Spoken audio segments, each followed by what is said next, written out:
calling busiest.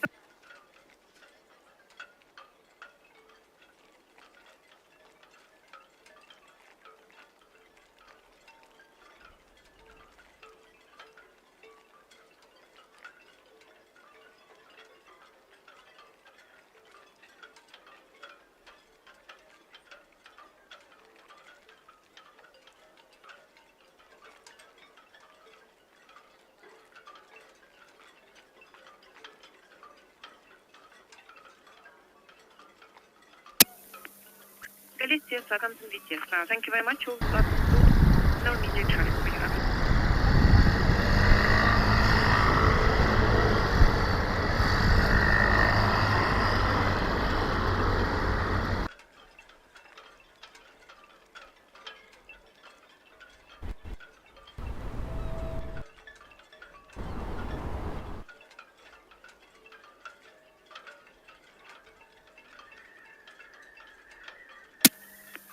Galicia, thank you.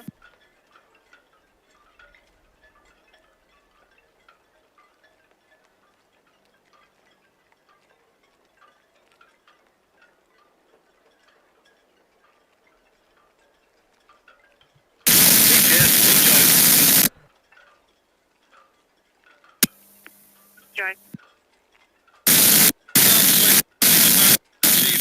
He's free on board, draft 0.6.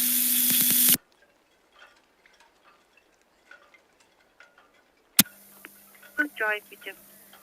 Thank you, received.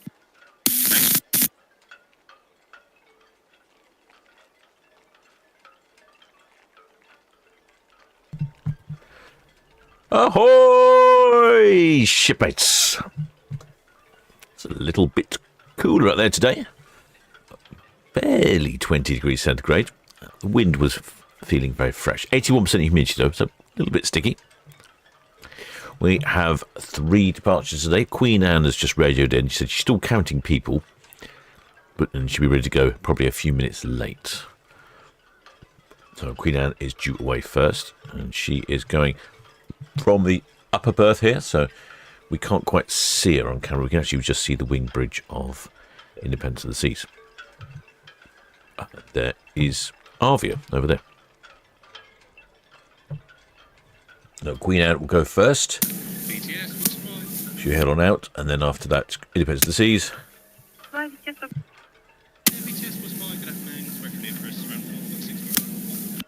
then after that, Arvia. Thank you, and good afternoon. But I see Arvia is still bunkering at the moment with the old coral methane there. What's that there? Oh, Pathfinder's there. Ah, okay. Unusual location for Pathfinder.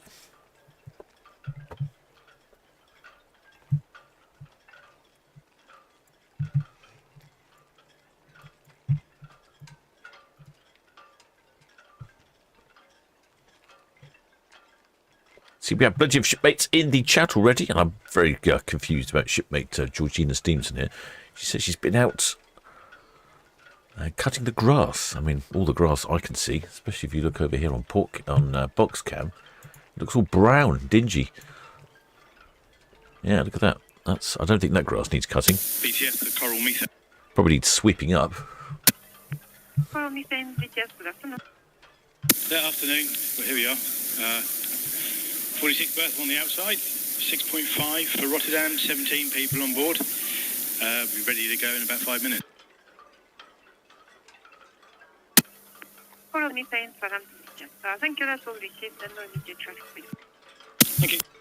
Coral methane ready to go shortly. But you'll probably sneak out in front of the cruise ship. There we go. Keep an eye out for the coral methane. Yes, so I think shipmate Georgina Stevenson must have a sneaky water supply there somewhere. What is shipmate Tizzy C? Oh, she says no hosepipe ban yet in the Ford. I see she's got a Ford. Very impressive. Well, shipmate Fiona McNichol.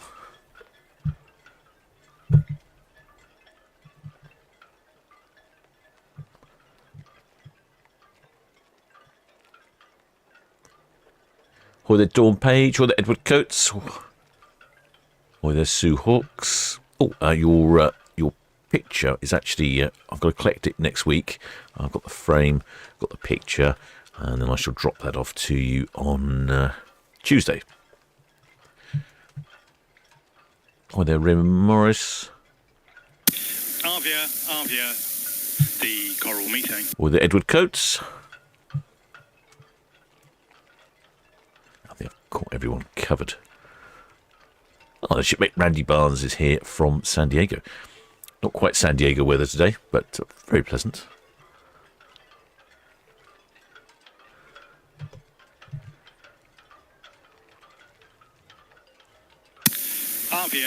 Arvia, coral methane. This is the view from Cowes. You can see it all full of pleasure craft out today. Arvia, this is Channel 10. There's Yeah, Arvia. Channel 10. Oh, Channel 10. I can do Channel 10 on my separate radio.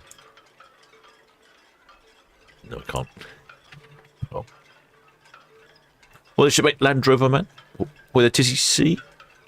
This is a beautiful day in South Wales. Well, this should make Chris Bratcher said disembarked Queen Anne this morning. Had an amazing 2 weeks cruise to Iceland. Oh, that's right. She went off to Iceland. Weather had been sunny in every port we were in. Just amazing time. Yeah, I think you've had excellent timing there. In fact, the weather at the moment is really good. Arvia is off today, though. She's off to the Spanish and Italian coasts.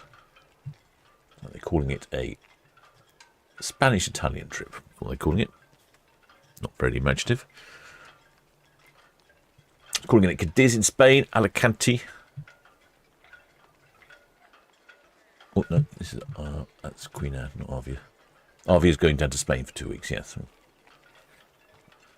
All the ships are going to enjoy a lovely sail away today.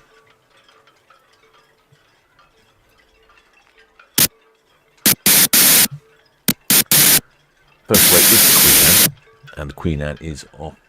Off to Spain. Actually calling it Cadiz, Alicante, Livorno for Florence in Italy, Civita in Rome for Rome in Italy, and then Cartagena in Spain, Gibraltar, UK overseas dependency, and then back to the port of UK. I wonder what the weather is like in. Let's try Florence. I wonder what the weather's like in Florence, Firenze.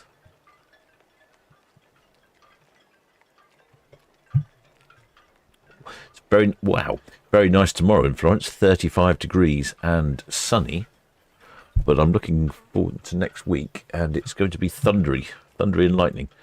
But by the time Queen Anne gets there, when does she get to Florence? On 24th, it should be sunny and 29. So good weather there for Queen Anne.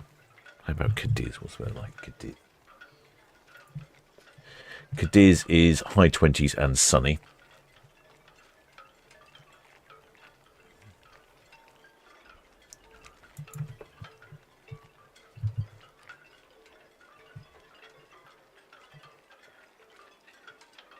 And Rome, again, is high 20s, sunny, even low 30s, and occasional thunderstorm.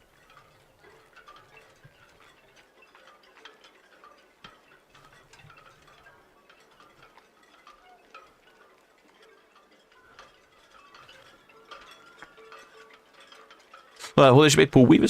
He's glad he can hear Southampton BTS from home in Poole as a ship asked which cruises were going out from Southampton. And he's on time today. Well done, shipmate. Oh, with a shipmate, Matthew Ely. Welcome aboard, shipmate. Mate, thanks for becoming a member of the channel. Make your way down to the galley. Grab yourself a mug of grog and make use of your benefits as being a member of the channel. There should be some links there for our Discord server and so on, where you can listen to VTS, as Paul Weaver was just saying.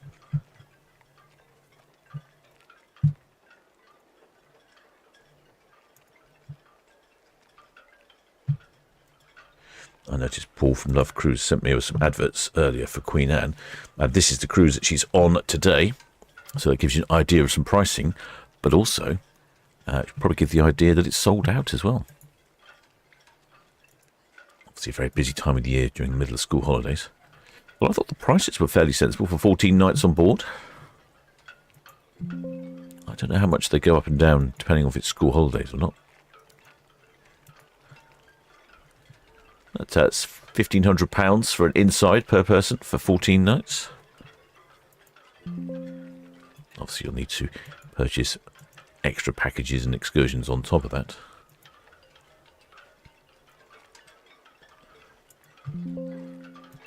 Don't think we're going to have any particular excitements this evening. Not like yesterday or Friday when we had a Lancaster bomber fly overhead.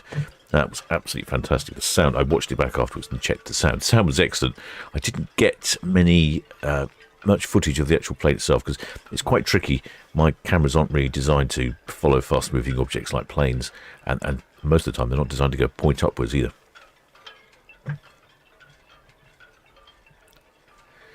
Shipmate Paul Weaver says that Mayflower Park will be a total dust bowl by the time the boat show comes. Possibly. On the other hand, though, if it doesn't rain very much, because sometimes it rains quite a lot and it gets really soggy and muddy and boggy. At the moment, it's like concrete out there, so if it doesn't rain, it'll be really good in that respect. It'll be nice and hard for the boat show. The downside being it might find it difficult. You might find it difficult to get the stakes in the ground.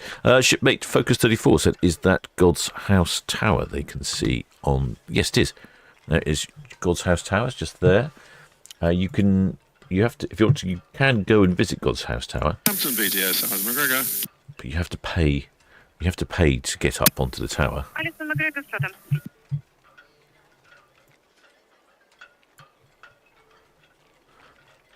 There's a little. Southampton BDS, Alison McGregor. Return to hide now, sir. All finished for the day. Thank you. There's a little telescope up there. Alison McGregor, Southampton.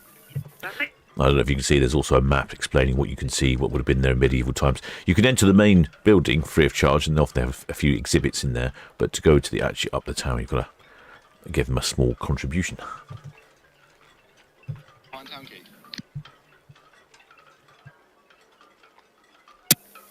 Jet 6, ticket. All understood, thank you. The God's House Tower used to be the city jail many years ago, and it's gone through all sorts of different life. They've got a really interesting history book about the history of God's House Tower.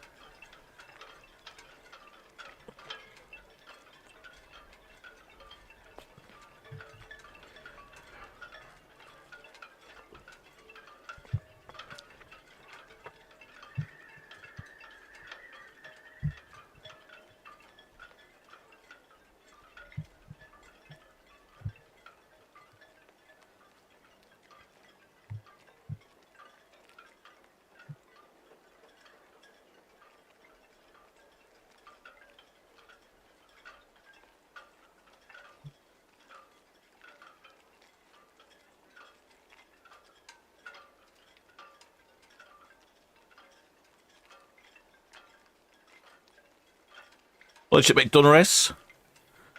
Well, shipmate Wendy D says no crop circles on that grass. No way. No, it is like concrete.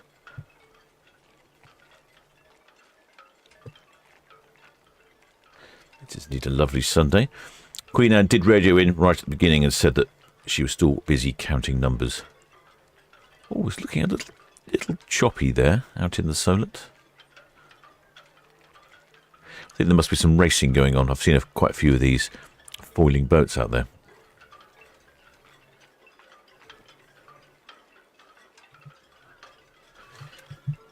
Coral Methane said that she was going to depart shortly, but I've not seen her move. Oh, we've got Wheel Supply. Wheel Supply is heading in. Maybe they're waiting for Wheel Supply. Wonder if we'll have any flags today.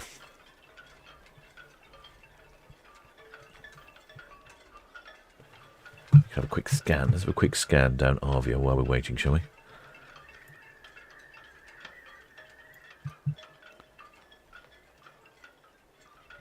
Yeah, the hatch isn't even down on Arvia yet, which is to be expected. She's not departing till 5:15.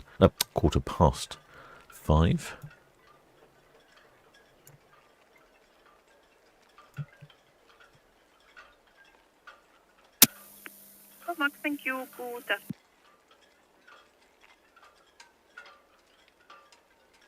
I can see a few shipmates out on their balconies.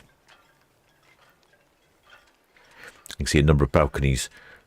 The dividers between the two balconies are open, allowing the shipmates to Go from one cabin to the next via the balcony.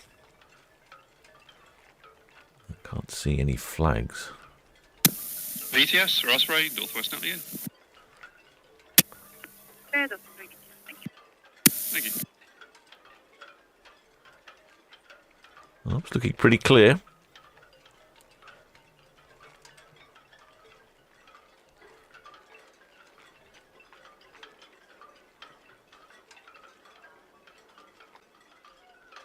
Yep, no flags as yet. Had a black country flag on Friday, if I remember correctly. Yeah, no flags.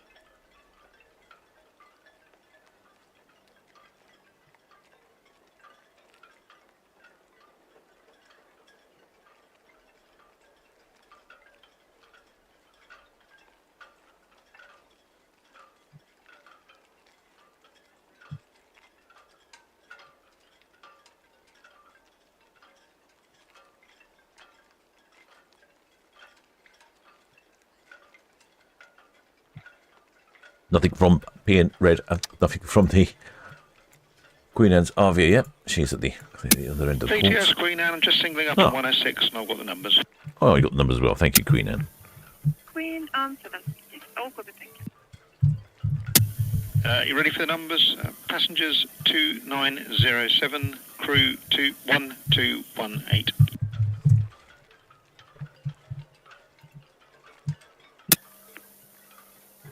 Queen Anne, VTS, thank you, all received. Queen Anne signaling up. She'll be on our screen shortly. Numbers in for Queen Anne. So that's 2,907 passengers. That's a mere 90 odd short of maximum double occupancy, and 1,218 crew, which is 4 or 5. Well, actually, 7 short of maximum crew numbers. So, as you can imagine, very full indeed, and not surprised because this ship is sold out.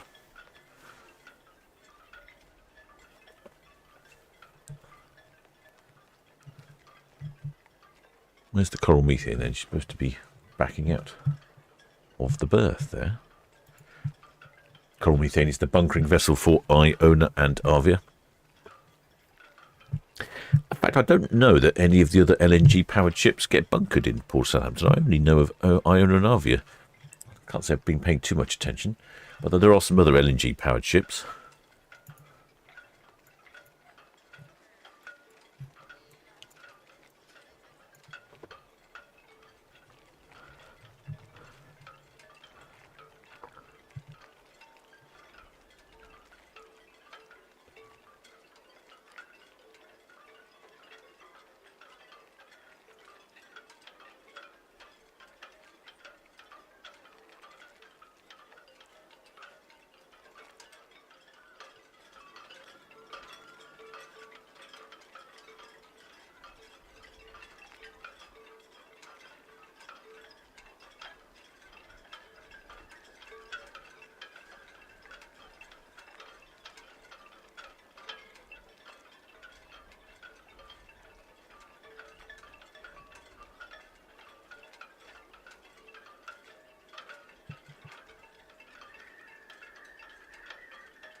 Yeah, it looks a little bit bumpy out there. I think this is part of the racing boats here, this black boat on the right hand side of the screen there.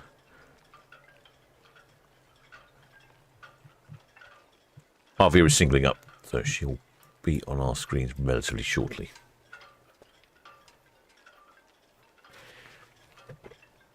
But I think if you want to travel this time of year, probably you need to make sure that you book in advance.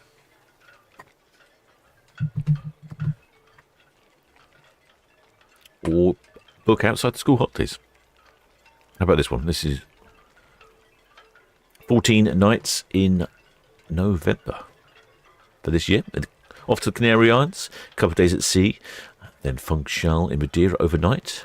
Do like an overnight day at sea, and then Tenerife, Gran Canaria, Lanzarote, day at sea, A Coruña in Spain, and then day at sea, then back home to Port Southampton. That's 14 nights on board from just over £1,000 for an inside cabin.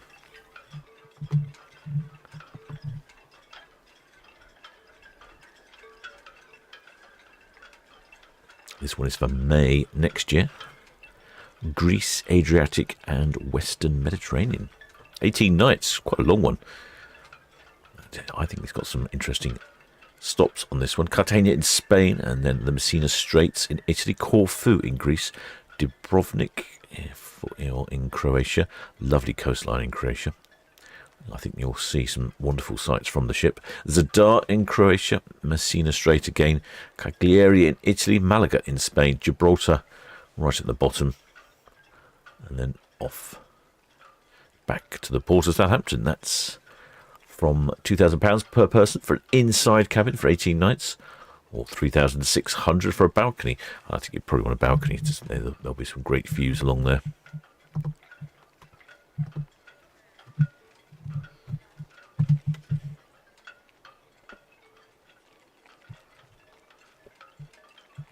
Can't see any movements yet from Arvia, even though she's ready and said she's singled up. Well, there's a little yacht there sailing up. Well, what is the weather like? Weather is it's our traditional direction for the windage, southwest,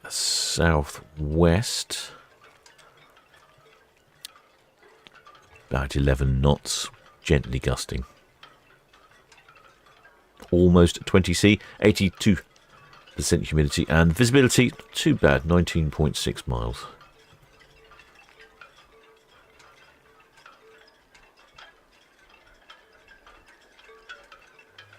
Shipmate Wendy D said they got a deal on Queen Anne last time, but they were in steerage, had to man the oars for an hour each day.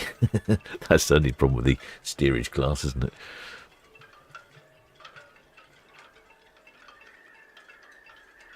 Well, shipmate Donna says, I'm looking at Croatia, just trying to find a good deal for a solo passenger. Yeah, that's tricky, the old solo passenger thing, isn't it? Well, the shipmate Paul Weaver says, do they still have the Met Office weather recording station in Mayflower Park? I don't know. Whereabouts is it in the park? I can't say I've seen it. Yeah, I don't know. Well, the shipmate Paul Cornthwaite says, will I be covering Arvia at the end of August? I don't know, shipmate. Too far in advance. Sometimes it's difficult for me to know, because if I'm out and about during the day, I often get caught up in traffic and things trying to get back to my cabin, and then I can't go live. So sometimes I don't schedule anything live just in case I can't go live. But I certainly don't know that far in advance. More than likely, I suspect.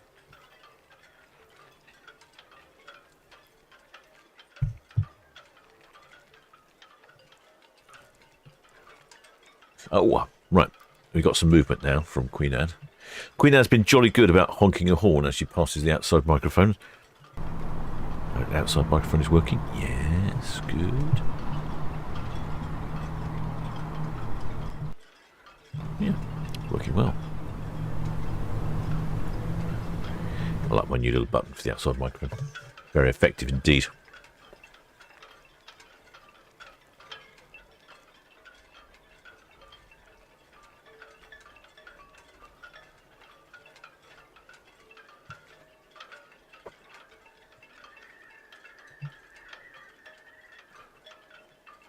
These racing yachts here over on the cows coming the other way.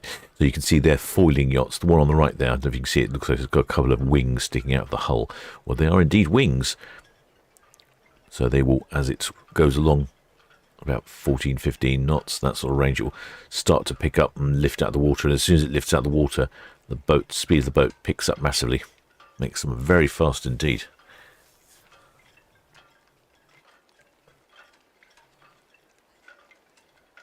Yeah, you get a good view of that one on the left there.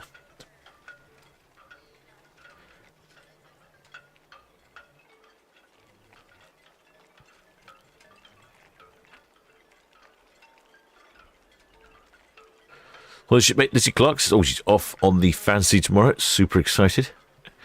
Yeah, I bet you are. Disney Fancy's been giving us some fantastic renditions of the horns lately as she's been departing. Hello, it's Southampton busiest. Thank you, that's all good.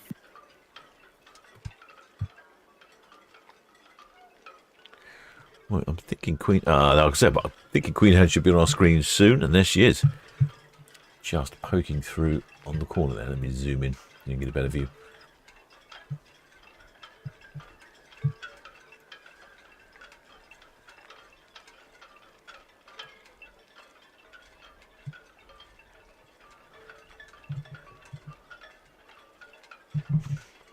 Queen Anne is off on this cruise here to Spain and it's Italy cruise. A couple of days at sea and calls Alicante in Spain. Livorno in Italy for Florence. Ceviche in Italy for Rome. Cartagena in Spain. Gibraltar. And then back to Port Southampton. And I noticed potentially it's raining. And potentially it's raining in Florence at some point.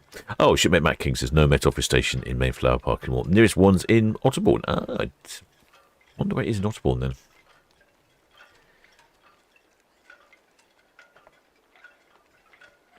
I used to have a weather station myself, but it's been ravaged by sun and seagulls.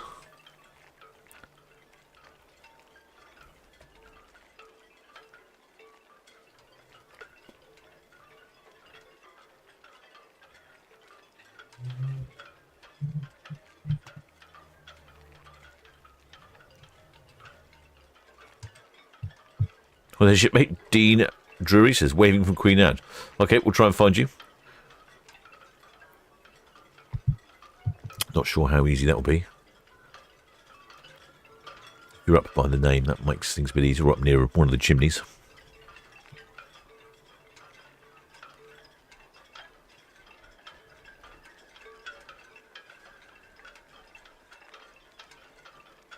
Perfect day for a sail away, though. Wonderful outside. Warm without being too hot. Perfect sit down with a rum-based cocktail while you sail out of the wonderful port of Southampton.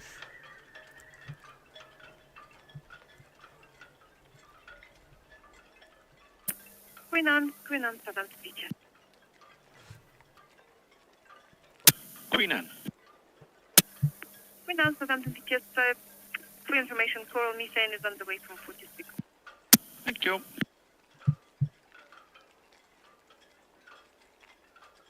She is indeed away from 46. There's the Coral Methane. She's the, like I say, she's the tendering vessel for Arvia and Iona LNG. She's based in Rotterdam. Comes all the way over from Rotterdam to fill up the Iona and Arvia. Then heads back afterwards.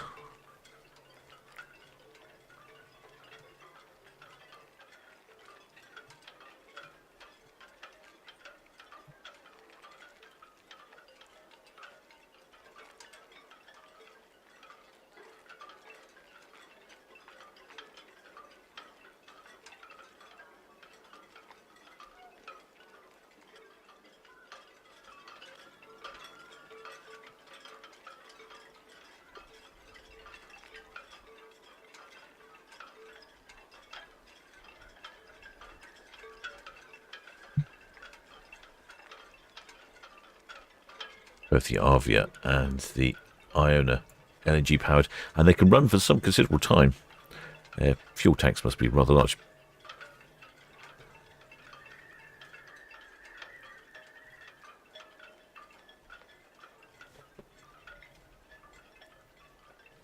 Well, shipmate Fiona McNichol says we'll be staying in Portsmouth before I sail in September.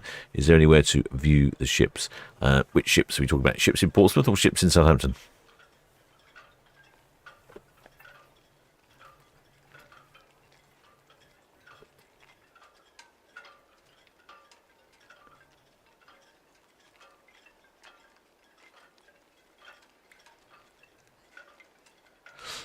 Probably the weather station used to be in the Mayflower Park. Oh, I think I know what you mean. Yes. Stand alone. Shipmate Simon J loves the irony of the LNG bunker having to sail from Rotterdam back. Yeah, I don't understand why there isn't a local supplier of LNG, but perhaps there isn't. Perhaps there isn't in such large quantities.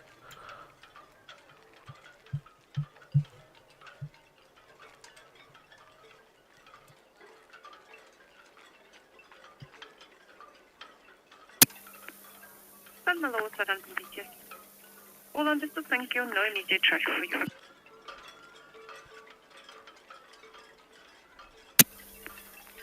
Galicia, Southampton beaches.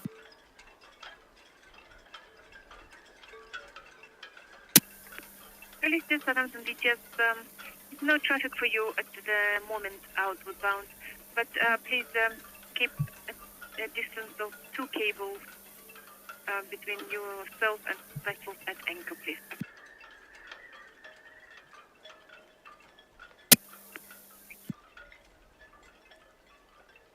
I've to put the outside microphone on in anticipation of Queen Anne horns.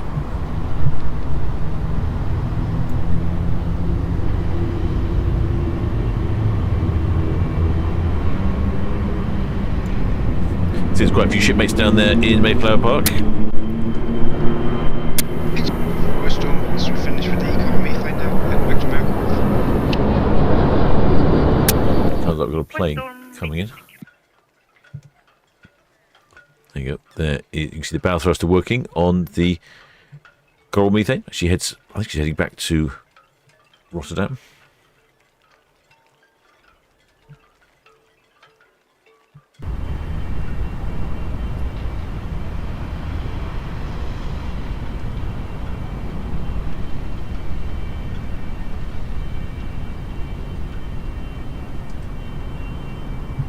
Yes, but move out now if they blast their horn.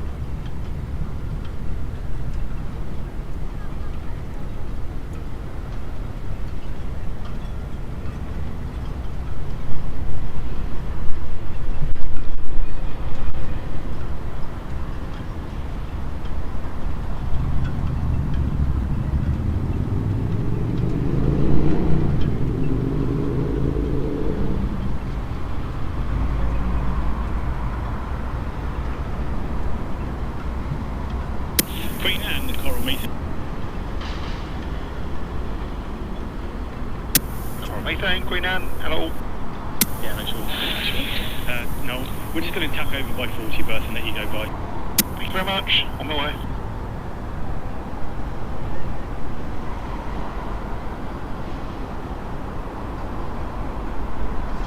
You can see all the pontoons there at the bottom of the screen. That's for the Southampton International Boat Show. It's probably only about a month away now. The Coral Methane, she just read it in. I think she's going to park up. She's just going to sit here where she is, just outside of the ocean terminal, and lets the Queen Anne pass by. BTS, Queen Anne, clear ahead.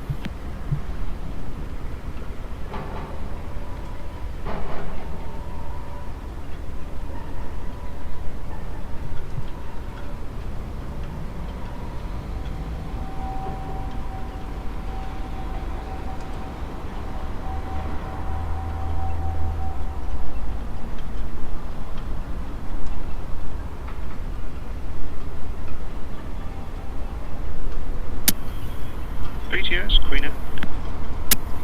Queen Anne, Yeah, clear ahead.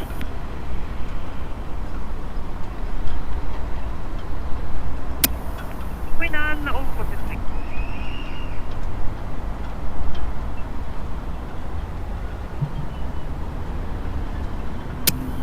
Red Falcon, BTS, hold on, thank you. Outward bound, Queen Anne, the ahead will be followed by Coral Methane.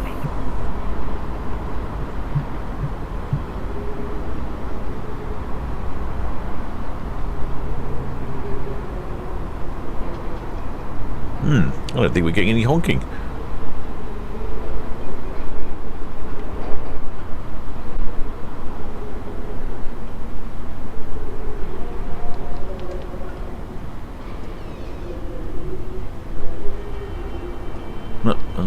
to turn the microphone off. No, I've noticed my camera's decided to go for a sleep just when it was most needed.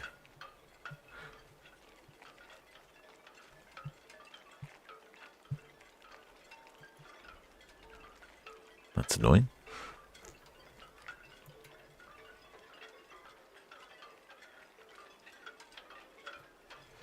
Hello, shipmate Don Green. As a captain, we have flags for you. Can you find us? Which ship are you on? That shipmate, shipmate Donna Greenwood, might help if you know which ship you're on. That does make my life a little bit easier. I'm currently experiencing technical difficulties. There we go. Here the camera's back again. Now, what was it doing there then? It was having a funny 5 minutes, wasn't it? Just when I needed it.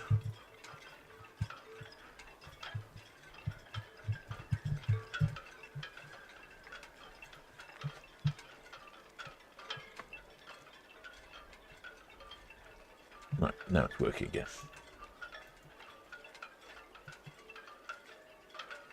Maybe it has an aversion to the hot weather.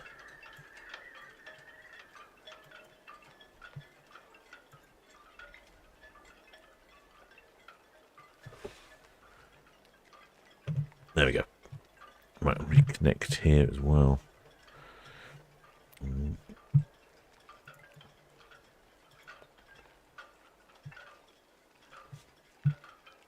No, this one. Come on. Click, click, click.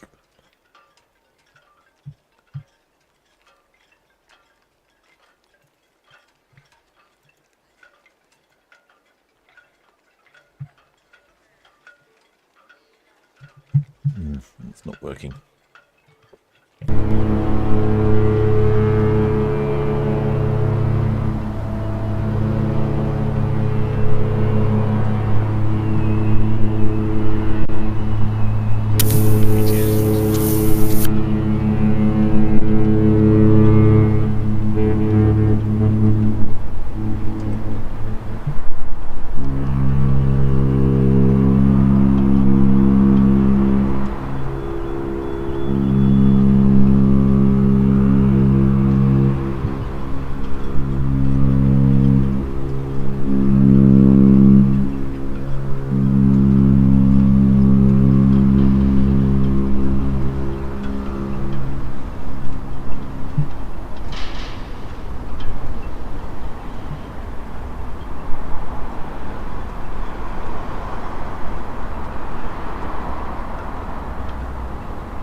Well, they've got some haulage in the end. Quite clear that was. I certainly heard it. I hope you did. I'm struggling to get box cam working at the moment. I've got it back online, but I'm struggling to connect to it for some reason. Not sure what it's playing at.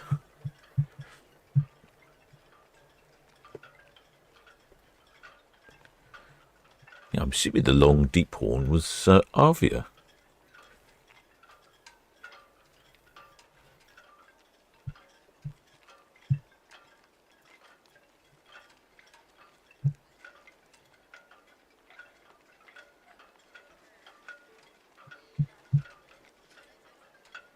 Right, let's get this thing going again. What's been very well behaved box cam today. There we go.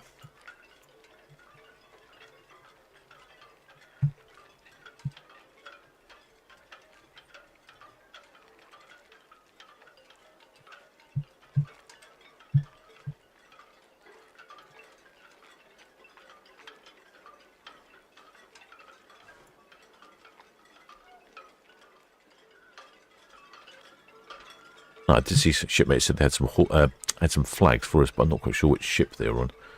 Can't see anything on this ship, I don't think. I will zoom in on up to the sign in a second.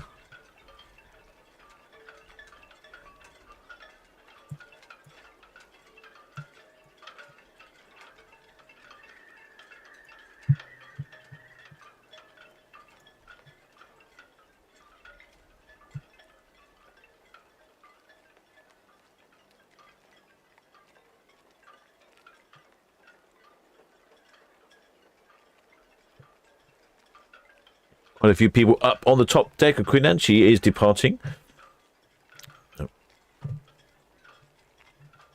departing on a cruise to Spain and Italy that is completely sold out. She's an absolutely full ship, slightly over double occupancy.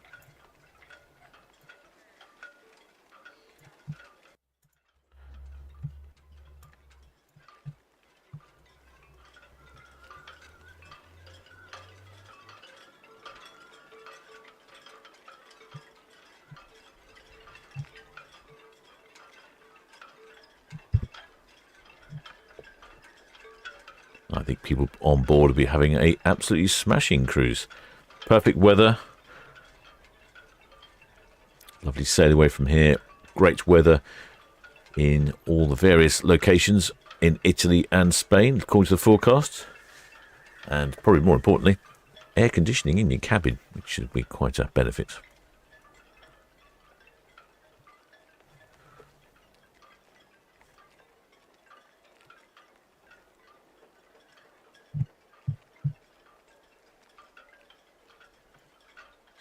You can see the coral methane is waiting there at the dockhead while the Queen Anne passes by.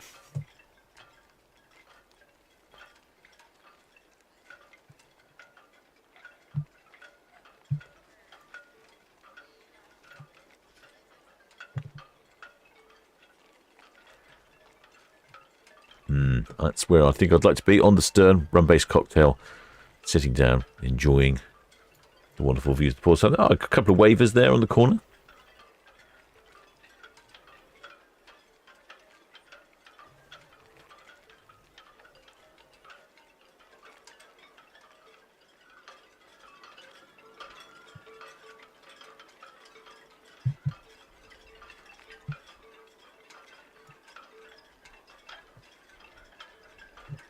Still can't get box cam working.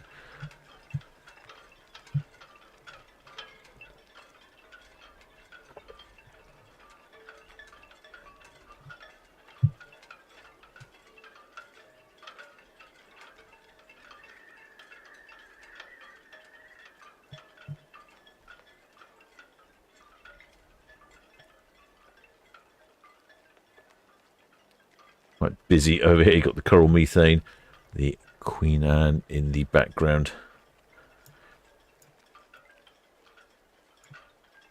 And it looks like one of the little barges at the bottom of the screen there.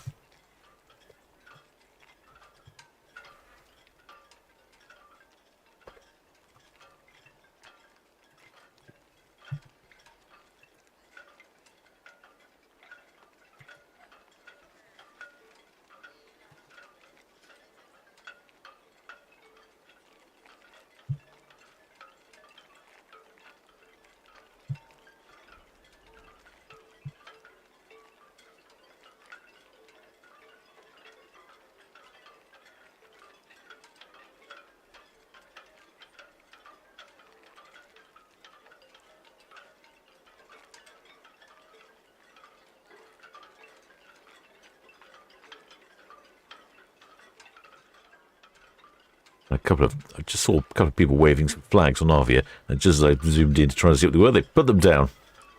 I'll have to keep an eye on that. Don't know what flags they were. Well, shipmate Simone Anderton is sitting at Netley Park, watching Queen Anne leave us tomorrow on Disney Fantasy. Do like a bit of Disney Fantasy? Oh, here we go. Yorkshire born and proud of it, and Leeds. I'm guessing that's Leeds Football Club. Yeah, I've not seen a Leeds Football Club before. Cheers, Queen Anne, Western Ship. And then the Leeds Football and the Yorkshire Queen one. Anne, yes, thank you. Very good. Do like some new flags.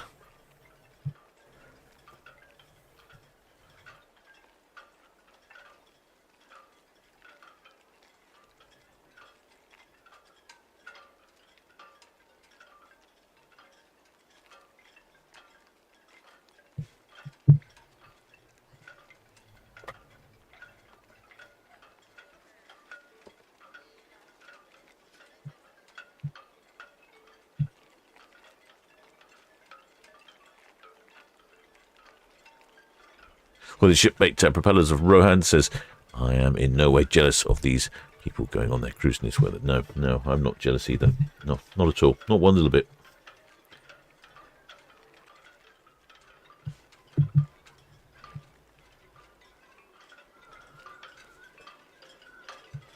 Let's see if I can get box cam working again. We need that for Independence of the Seas.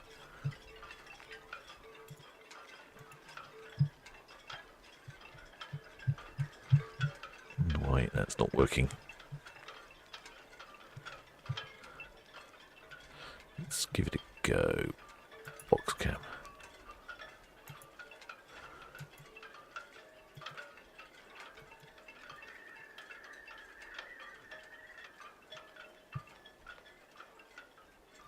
Aha, working again there. Right, good. Normal service has been resumed. Right, so apologies about that.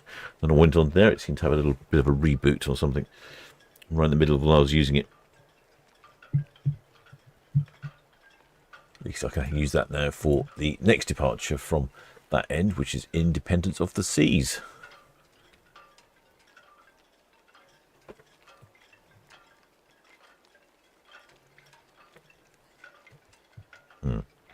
It's gone off again. That's annoying. Maybe it doesn't like the heat.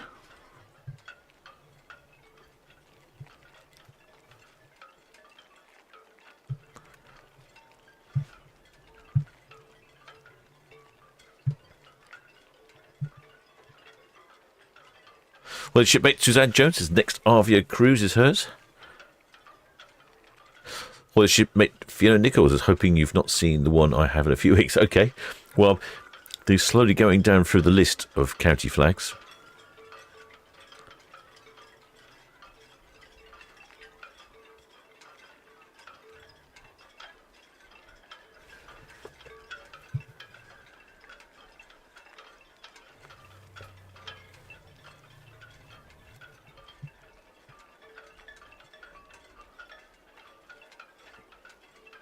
Box cam come back online again. Why does it keep going offline? I think it's complaining about the heat. Well, it should be Dolores is 76 days before I set sail with Mum on Iona. Cannot wait. 76 days. So that's well. That wonder if that'll be. Not sure that'll be a field cruise. You might be heading down to the Mediterranean in 76 days time.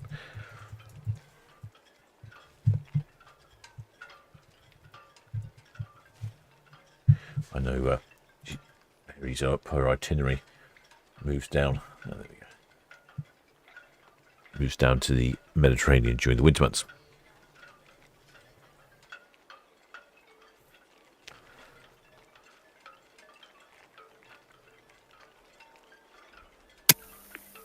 With Southampton.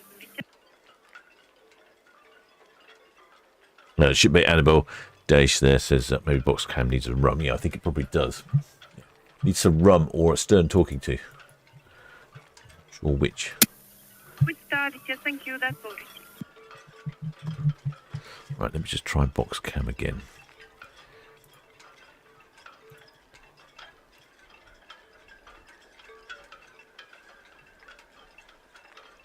Yeah, right, okay. Working again now. What was that all about then? Why did that do that?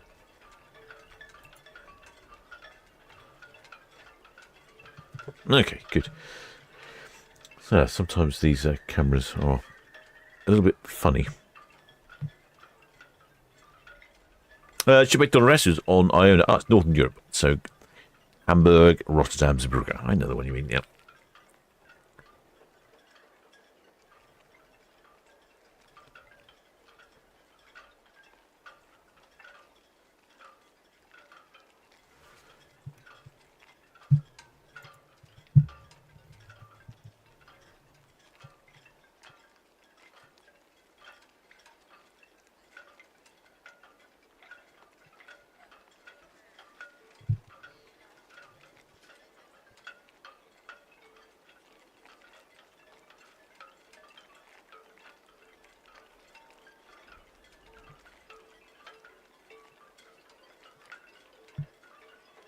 Right, next away is Independence of the Seas. I've not heard anything on the radio. Radio is on. I've just checked.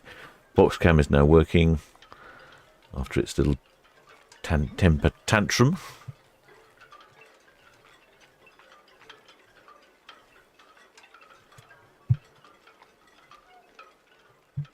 There we go. As you can see, visibility is not that great. PTS Mercurius, just leaving 45 up for the APL Minnesota away. Mercurius, we just thank you. That's all. I do like when you zoom in right on the front of P&O, Iona and Arvia. You can see the ship's bell there right on the very front of that sort of vertical mast at the front.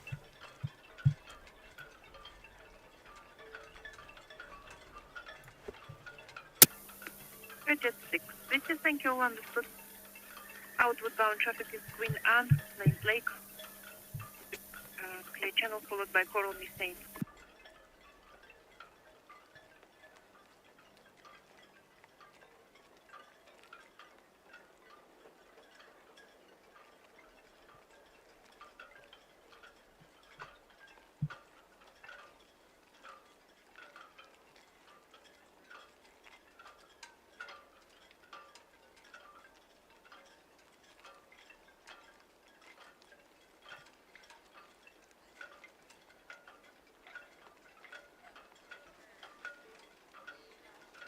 Well, the shipmate Barry Finch says he's off to the field on Britannia on the 12th September.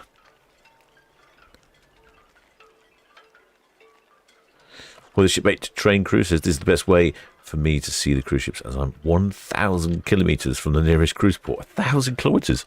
Wow, I wonder where you live. Must be sort of somewhere in the middle of the USA or something. Somewhere in Ohio or Kansas. Unless you're in Russia, of course. Might be in continental Europe somewhere.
PTS, we'll jive.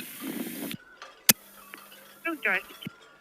Yeah, afternoon again. That's the wheel carry 250, secure on the moorings at Marchwood, and I'd like to head back for 21 berth, please. We'll drive. Thank you. Yes, that's all. Thank you. We'll drive. Just for information, Mercurius is on the way from Ocean Dock around to container terminal. Yeah, that's all received. Thank you.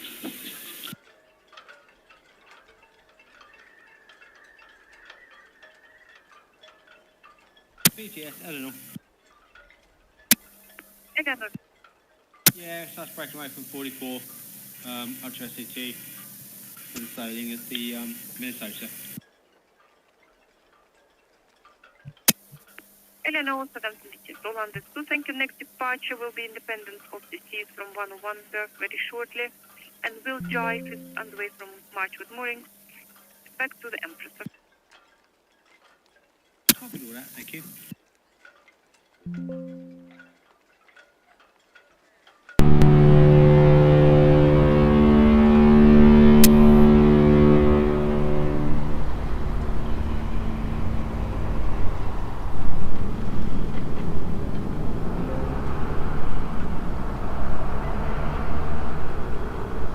unexpected loud honk that was.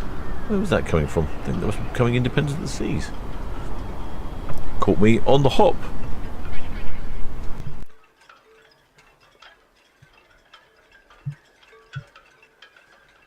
Very loud horn on Independence of the Seas, I'd say, in my experience. Got to be one of the loudest ones in ports, right up there with Queen Mary 2.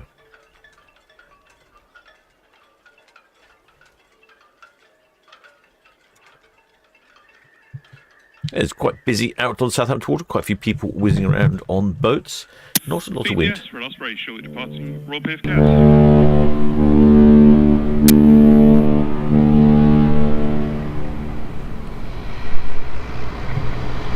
Yeah, she is on the move.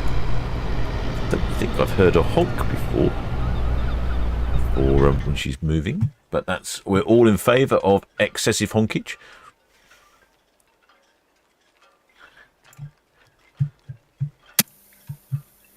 THB alert, we just received a ferry traffic from Cows.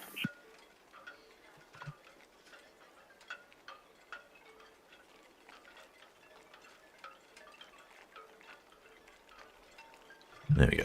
Independence of the Seas. She is heading off to... I didn't even hear on the radio say that she's singled up. Get my cameras ready. Independence of the Seas is off on a 7-day round trip Norwegian field cruise, calling in at Zeebrugge in Bruges or in Belgium, then Skolden in Norway, Olden in Norway, and then Hogsund in Norway.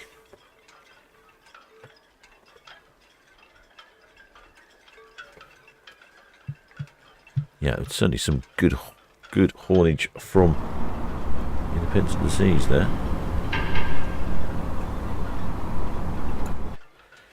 Hopefully she'll give us some more. She's normally quite good about giving us some honks, although normally that's when she turns, doesn't she? So maybe that was it. Maybe that'll be our only haulage from Independence. Haven't had any numbers yet either for Independence of the Seas.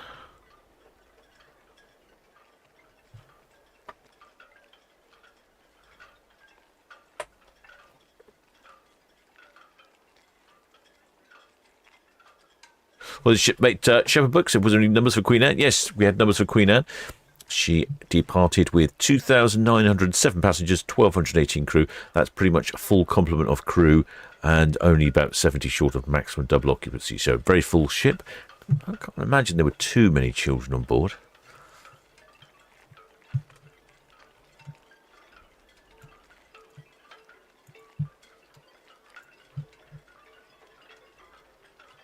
There we go, you can see all the shipmates up on the pointy end again.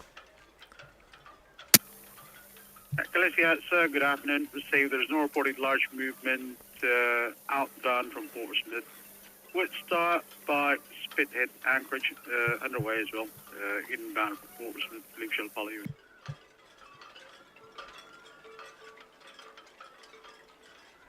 See a bit of waving on the bow as well. Independence of the Seas, not the newest of ships, actually. I was surprised when she sort of started coming back into port, and I remember looking her up. She is 17 years old, built in 2008.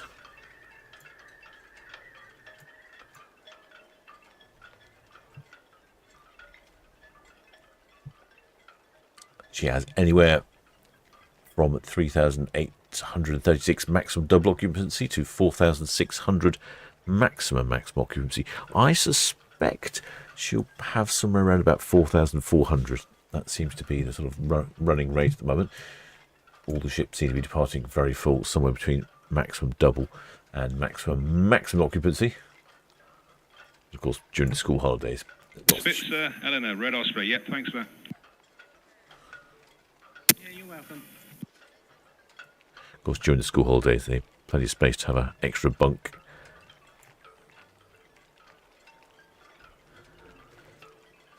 There's plenty of space in the cabin to have a couple of sofa beds, children on the sofa beds. BDS, Independence of the Seas, and the Peterhead Boy, outward bound. 2 stations calling at once. Break Independence of the Sea Spirit. Thank you, sir. You. Say Malo, VT.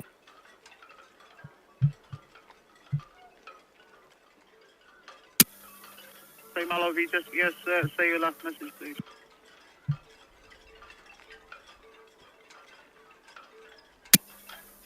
Say Malo, VT. That is received. There is no reported outbound traffic. However, can you please confirm between which buoys do you plan to rejoin the main ferry?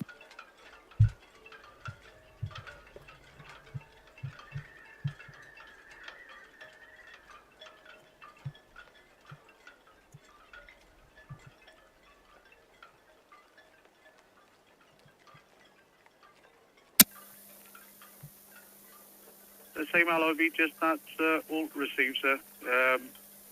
Just be advised there are few numbers of vessels currently anchored at St. Helens Anchorage. We would recommend that you rejoin between Nab East and Nab End, if you're happy.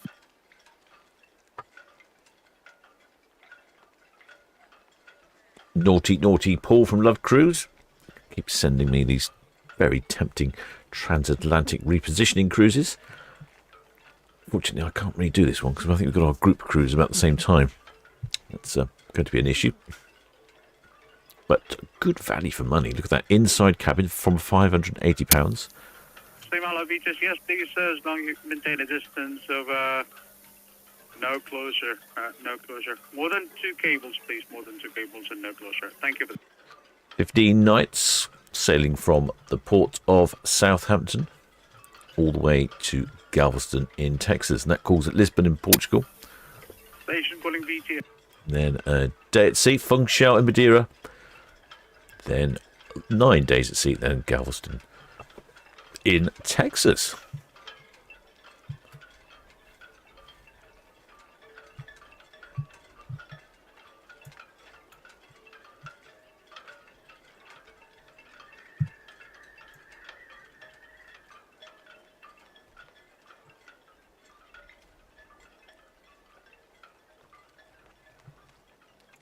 Oh yeah, 2026 says Paul, yes. I might have to book up on that one then.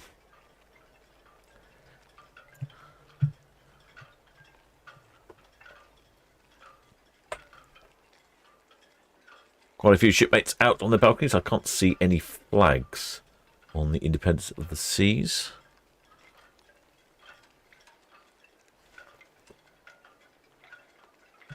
And I think the Independence of the Seas given her all the horns that she was going to do today.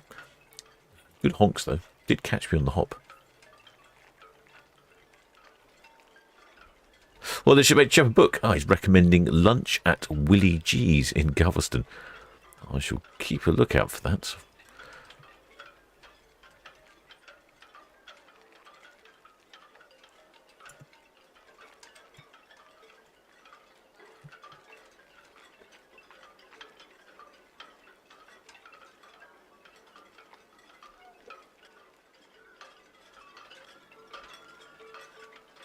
Oh, well, the shipmate Alan Hoy says the biggest problem going transatlantic is going stateside.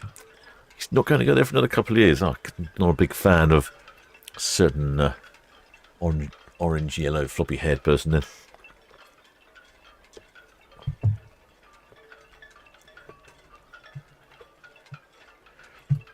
Last time I went to the States, we actually went and visited Trump Towers. Went to the Trump Bistro and the Trump Cafe. And his bar, it was called Trump, what was it called? Trump 48, no, 47, 49, when he's been, the years he's been president. Hello, shipmate Sug. Many thanks for subscribing. Welcome aboard, shipmates. Watching the Independence of the Seas as she departs the port of Southampton, heading off to the fjords for a 7-day round trip, calling in at Zeebrugge in Bruges, in Belgium, then Skolden in Norway, Olden in Norway, Hogsund in Norway, and then back to the wonderful port of Southampton.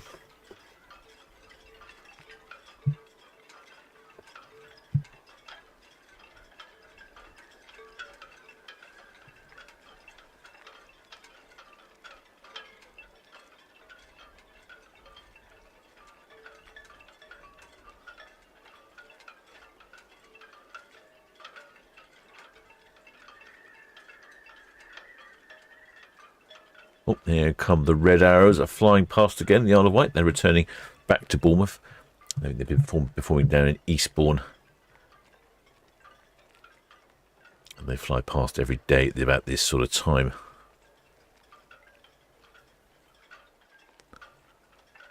There we go, 1, 2, 3,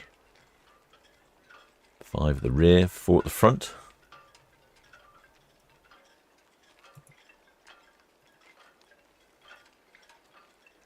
Friday we had the Lancaster bomber fly past. It's a volunteer VTS received, and thank you for your help, sir. And the Red Arrows. All sorts going on. Really feels busy time of year at the moment.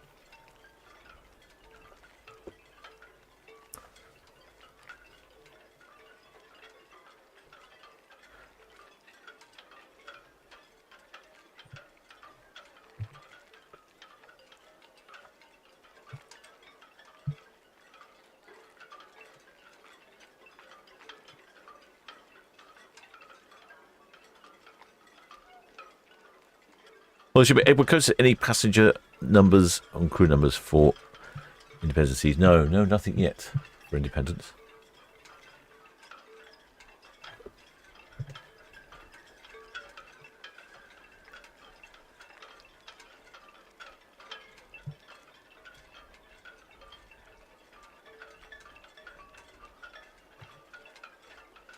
There's some sample pricing down here from Paul.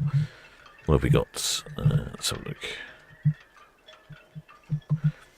5 nights. This is for July next year. As Paul's been telling me, quite a lot of the cruises. Quite a lot of the cruises are sold out at the moment, especially during the busy months. Here's a 5-nighter though, for Hamburg and Bruges. That's for July of next year on Liberty of the Seas, because Independence of the Seas, when she disappears off transatlantic, I don't think we can get her back for a little while.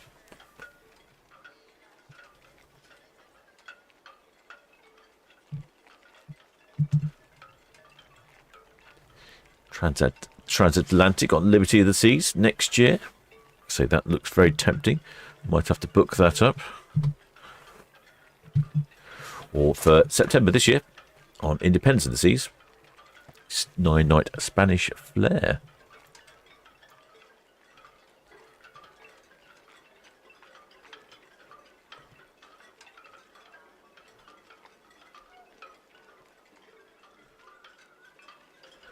I can see lots of shipmates up on the top of Independence of the Seas there.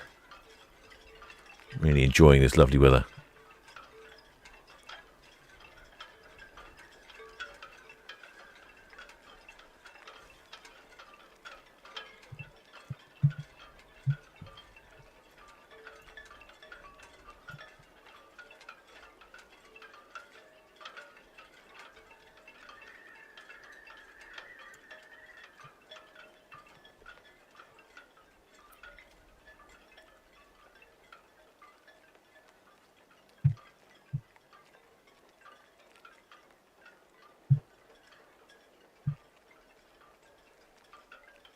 Well, this shipmate Alan says next year is on the Explorer of the Seas from Ravenna and Ambition from Dundee.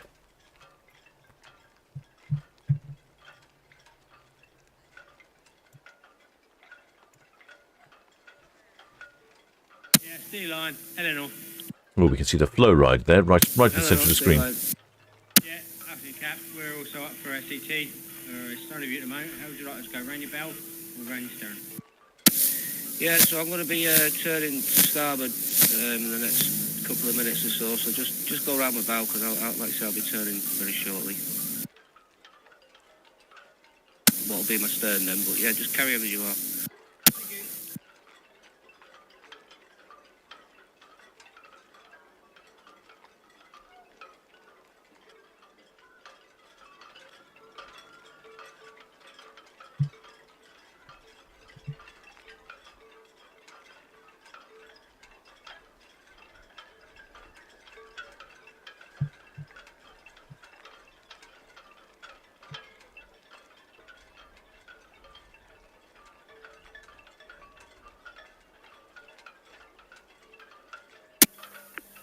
Queen Anne Vitas, very good afternoon to you. And there is no reported traffic inbound from the NAB using the main channel. Well, the shipmate Spike says, talking of pubs, went to the Dancing Man Brewery. Lovely place to visit before watching the ships leave. Yes, I was at the Dancing Man yesterday evening. It actually was a bit chilly in port yesterday. The weather forecasters really messed up on the weather forecast, I think.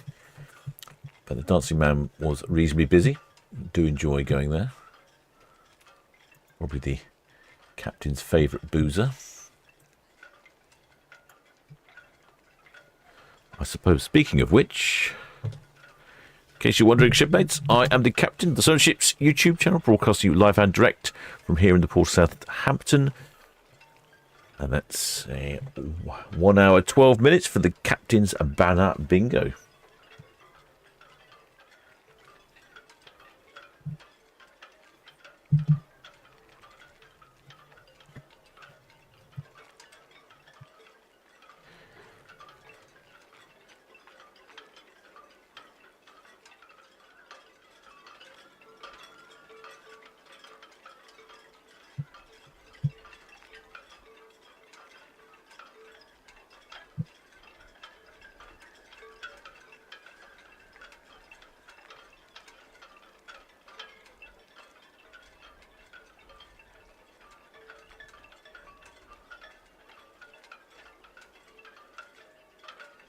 BDS, the Independent of the Seas, we're on the Western Shelf and outward bound.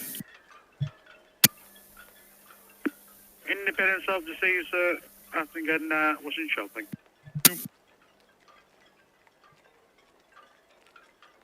Notice that's the Queen Anne is approaching Cowshot Spit here, just about to head round. Looks like all the day's sailors are out, heading home. Ooh, quite a few small little dinghies down there around Cowshot Spit.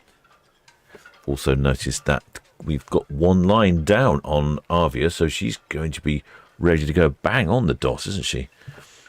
She's going to be racing away. She's due away at 1:15, but I think she's going to be going very much on 1:15.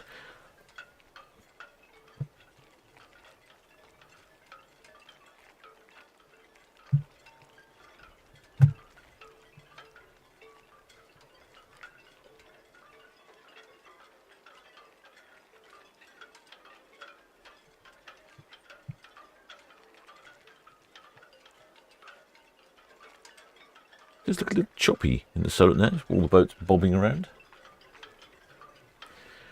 Notice he's got that little chappy there sticking his head through the hatch. A couple of red funnel ferries crossing each other in the middle of Southampton water.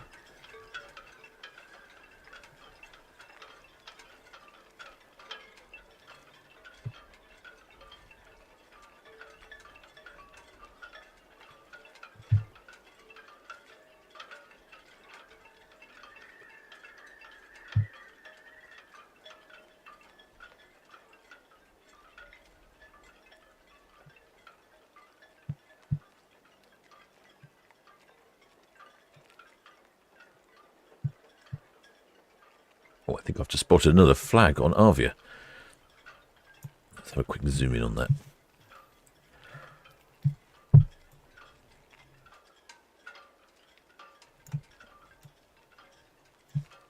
Ooh, now that is a flag that I don't think I've seen before.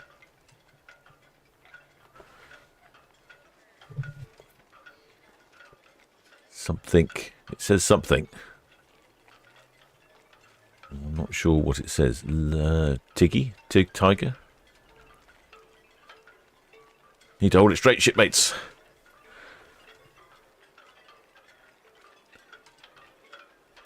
Biggie cheese? What's that all about then?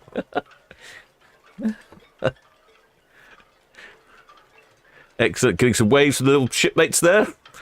Bet they're off on a lovely cruise. What's Biggie cheese then? I know there's a mystery, isn't it? I feel like an explanation is required for that.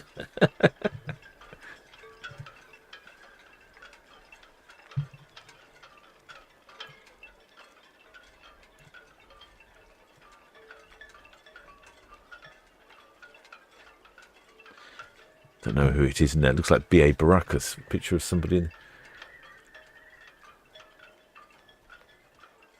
Oh, we get a better view of it here, perhaps. Call me fine, sir. Good afternoon. Received. And caution gauge is 3.88. North reporting traffic from the North Channel. Great balcony they've got there. Real sort of corner type balcony. Oh, that is. There's a very good flag, though. It's very colourful. Rolls 1, Southampton VTS. I am not calling you, sir. Stand by. I will come back to. Stand by. I don't know if anyone can explain a Biggie Cheese to me. I'm afraid if it's lost on me. Oh, shipmate Propellers of Rad says something from Nickelodeon. Ah, okay. Keeping an eye on the line at the stern. We've just got one line down at the moment.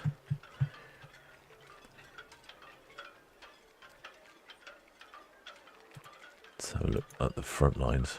Oh, that's the...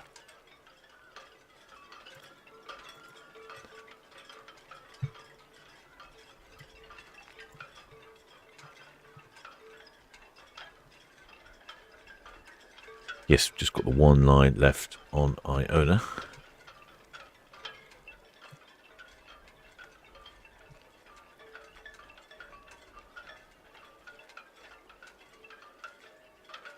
On Arvia, I mean. Oh, I always get Iona and Arvia mixed up. I'm forever getting that wrong.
Lines coming in on Arvia. The final lines, and I think you heard the horn there. Yeah, question. What is your...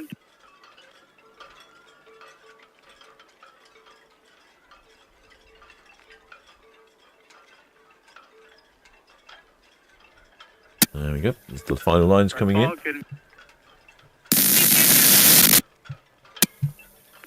That's Arvia underway. Breaking away now, just people who backing up.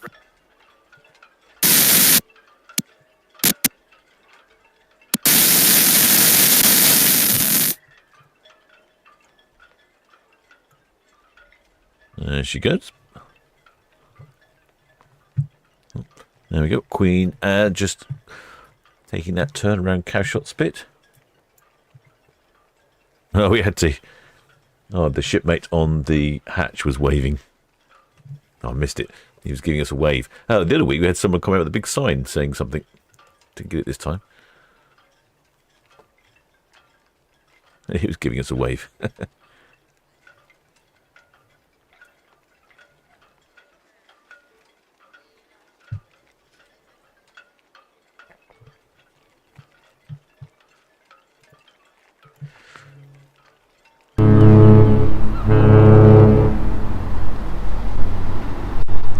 Three blasts of the horn from Arvia, meaning I'm going backwards.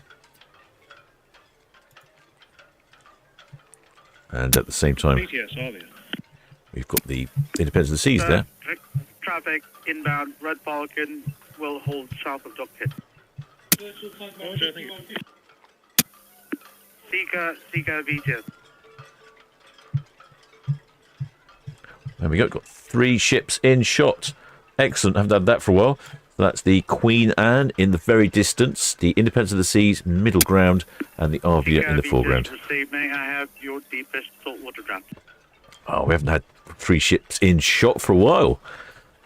Visibility's not a bit better, but I can clearly see Queen Anne. Seeker Vita starts to receive traffic from Southampton. The Queen Anne approaching Northorn Void out main channel out to the east. She's a clear channel vessel.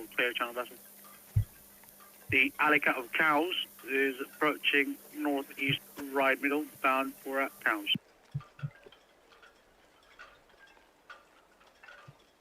There we go. What a fantastic sight.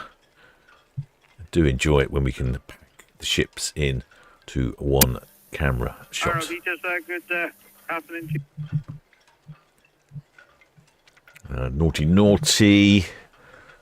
All from Love Cruise. What's he sending me? Another transatlantic one. This one's to Barbados and includes a return flight. Now that really is good, isn't it? Arvia, same Mallow there between the ports inbound.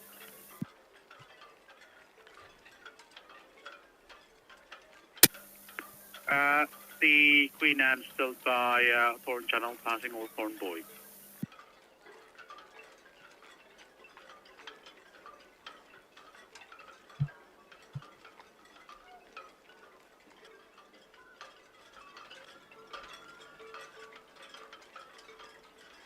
No numbers yet for Independence of the Seas that I've heard of, or for Arvia.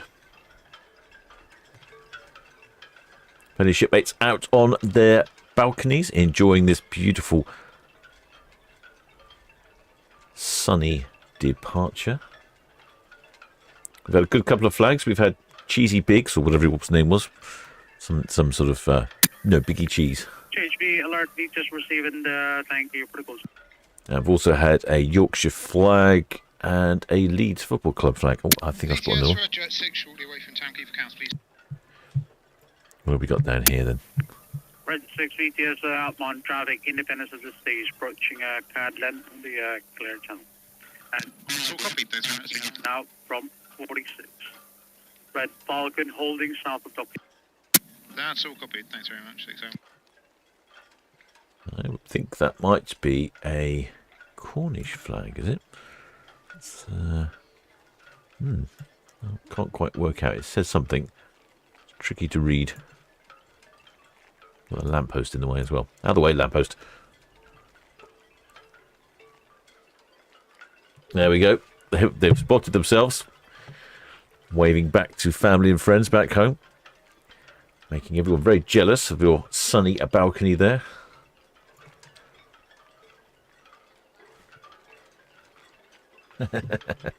Excellent stuff. Now that we can even see them in the bottom of the ship there on box cam.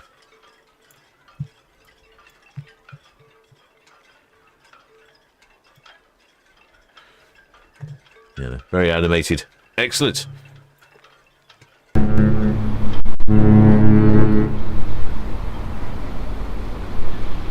Another couple of honks from Arvia. Do you know what? I'm going to go out on a limb, and I think that Arvia might be noisier than Iona. So I allowed a horn. Maybe just the wind direction's right today. Wind direction does make such a difference. Well, then, shipmate Howard Ainsworth, welcome aboard, shipmate. Many thanks for subscribing. I think that might be the sum total of our flags, but that was good to see. Lots of young shipmates out on there, enjoying the world of cruising.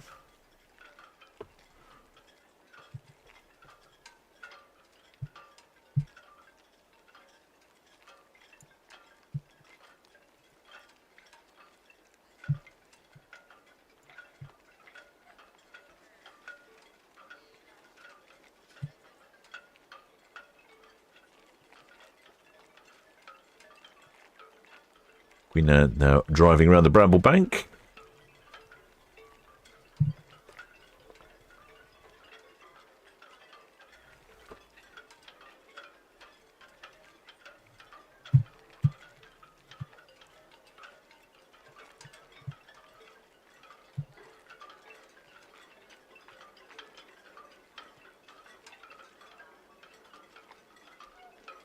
Let's have a look. I think I might have spotted another flag. Appears to be, I think that's a red rose on a yellow background. I'm not sure where that is. Is that one of the northern ones. Good number of flags this evening, though. That's often a popular place if you don't happen to have a balcony. If you head up to the P&O sign, I'll cover that. Oh, it looks like holding a bit of paper as well. I've no chance of reading that ship, mate. Barely work out as a red rose. But I think they've spotted themselves on the camera. They're busy waving away. I've got to go out and guess that it says something like ahoy, shipmate. Can we trouble you for tide gauge reading, please? But I can't see that. That's very small writing. Red 6 meters, dock at 3.99 on the rise. 399. 399 on the rise. Yeah, we'll be outside the reds. Well, the shipmate, Shauna Adams, welcome aboard, shipmate. Many thanks for subscribing. Thank you. Oh, and ahoy there, shipmate Pam W. Many thanks for your super chats.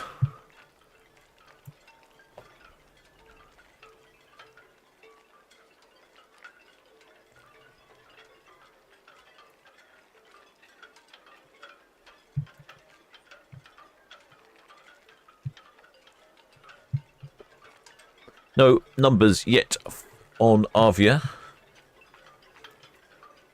Arvia is a relatively new ship, built in 2022, so she's 3 years old. I'm guessing that she'll have somewhere in the region of about 6,000 passengers on board. Red Osprey meters, look up. Alicante Gaza, Southeast Rival, back to count.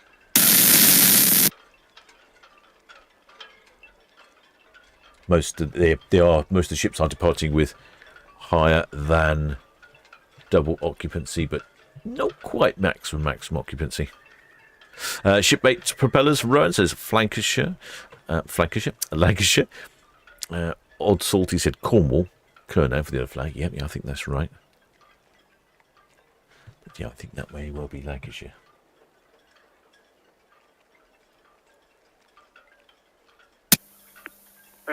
Multiple channels calling at once. Break, Seeker, VTS, receive. Red Eagle, VTS.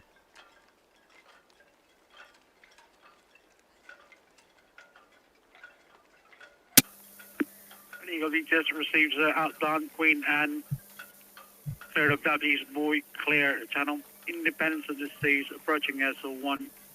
Clear channel, and from this end, Arvia backing out now from the ocean.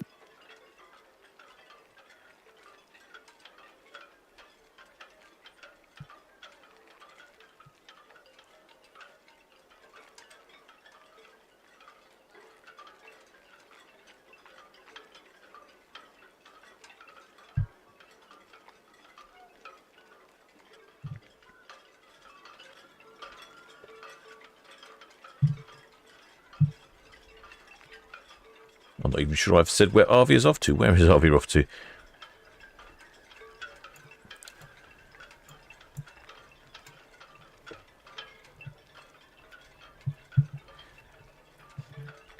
Arvia is off on a 14-day Mediterranean round trip, Spain and France.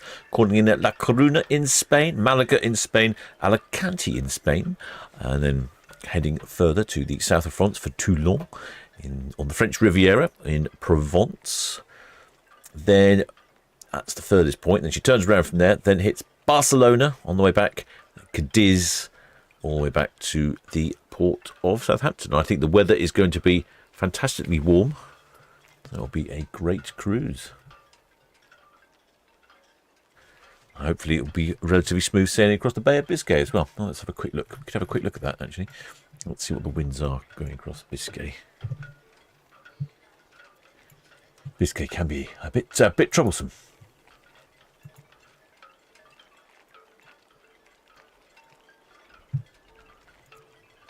Not too bad.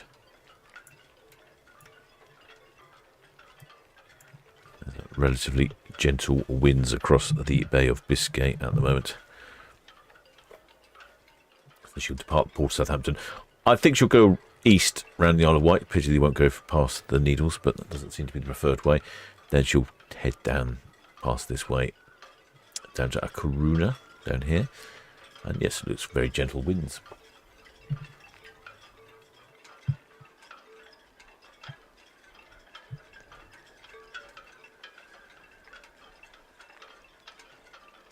Well, shipmate Matthew Eli is looking. Oh, she's looking forward to doing the same, maybe the same itinerary next year in July, Spain and France. Yeah, it should be a good itinerary, though. As long as the weather's good, it makes it all better.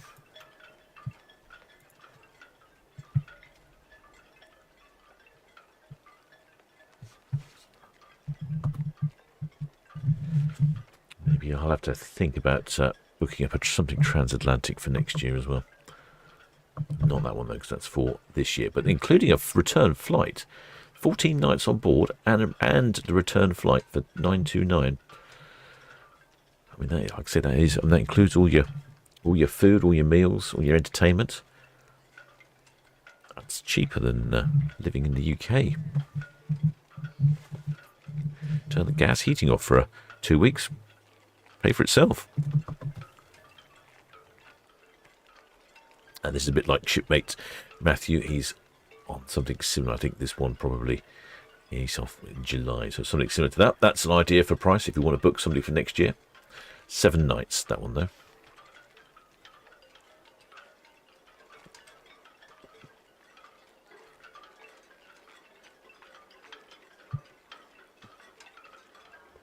I don't know if you heard on the radio, that's the ferry is holding off the dockhead here. There you go. There you can see her holding there.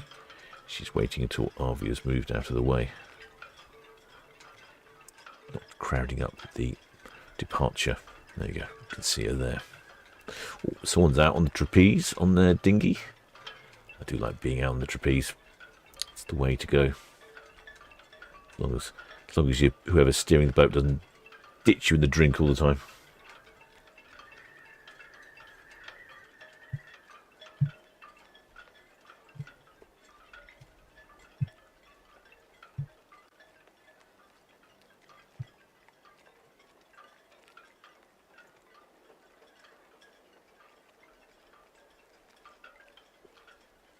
Bit of action here from the bow thruster on Arvia, turning the front of the ship round. Oh, well, the shipmate Liam Sweet says, there my family were holding the Cornish flag. Well, we definitely saw you, shipmate. Have a jolly good time. Enjoy your cruise. The weather's looking fantastic. And your ship is looking great too.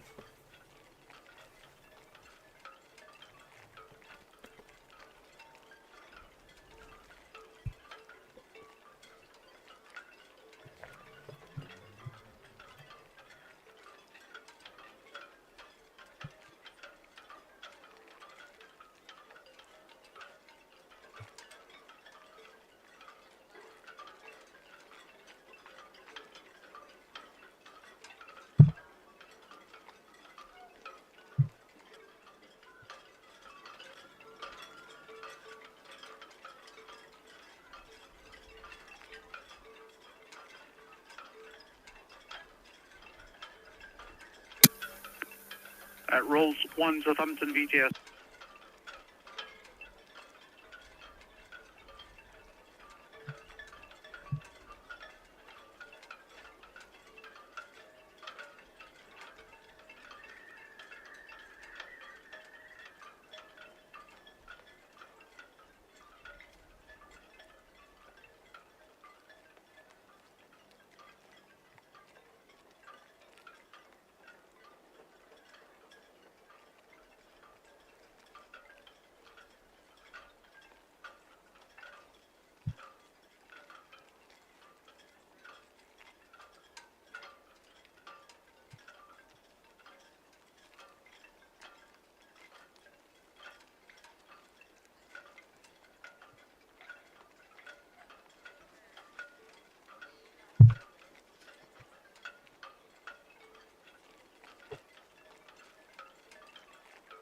Yeah, all sorts of little activities out there, the small craft. Just see the bow of Arvia getting close to the dockhead there.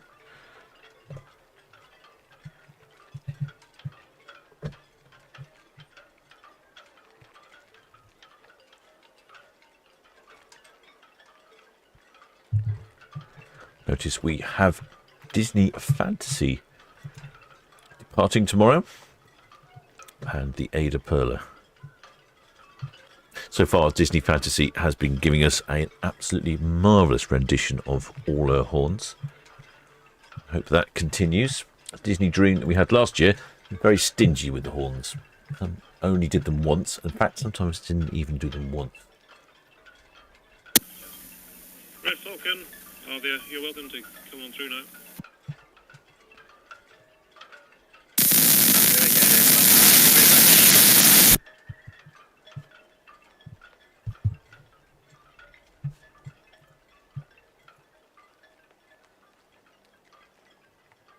There's the Red Falcon there waiting at the dockhead.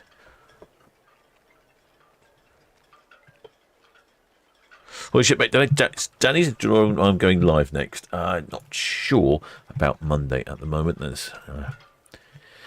But after that, possibly Tuesday, Norwegian Dawn. And then next Friday, definitely. Got 2 ships next Friday, Arcadia and Disney Fantasy again. Possibly the Thursday as well. 3 ships on the Thursday, 70 Apex, Borealis and MSC Virtuosa. Spread out over quite a long time, unfortunately. 4 o'clock, 5:30 and 8. Then Saturday, we've got a 4-ship Saturday. It's been a while. It's been a bit quiet some of these other Saturdays. A 4-ship Saturday and a 3-ship Sunday. Then followed by a 4-ship Monday with Disney Fantasy. Ooh, I'm not going to be here next weekend. Ooh,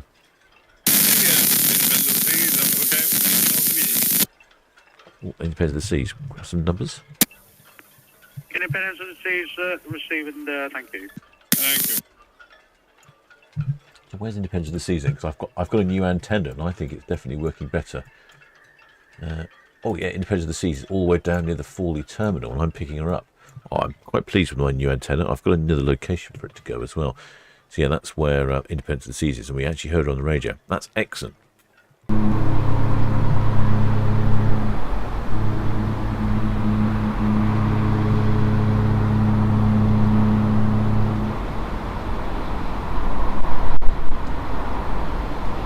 think that's Iona honking at...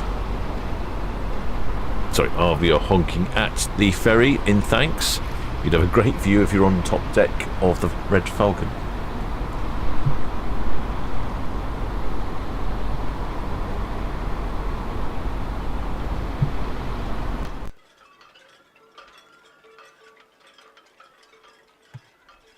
There we go. These shipmates here will be having a splendid view of the cruise ship.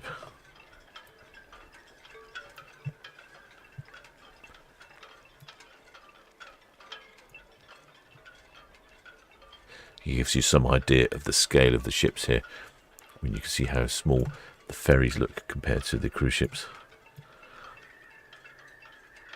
And the ferries are fairly big ships.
BTS, Arvia, Western Shore.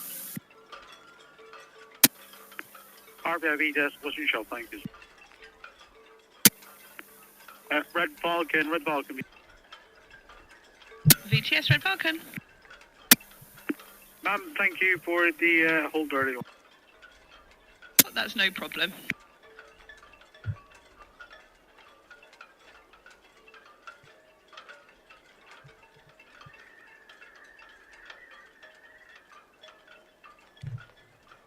Independence Seas now past the Cowshot Spit. We didn't get any numbers from Independence.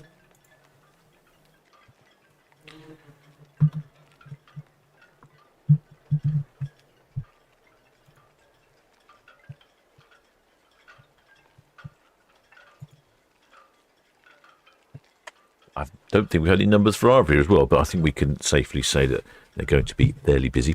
Well, the shipmate Tina Stomach. Hello, Captain. Will you be live Thursday coming 21st for sailing of Apex? Yes, I think I will be live for Thursday. Thursday and Friday this week. Thursday, Friday, Saturday, but not Sunday or Monday, in fact. Have some way for the weekend. Well, the shipmate Adrian Pittman says, is there a speed limit when sailing out of dock? Yes, there is, shipmate. The speed limit in dock is 6 knots, and then once you pass the dock head, it's unrestricted. But you do see lots of jet skis and small boats ignoring the speed limit.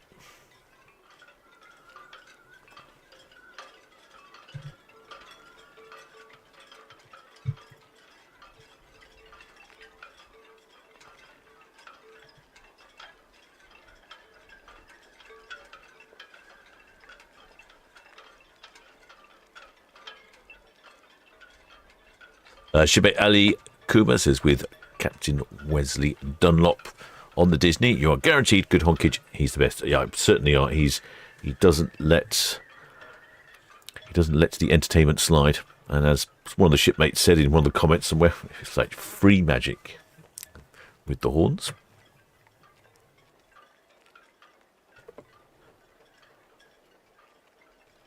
Oh, looks like one of the club boats there.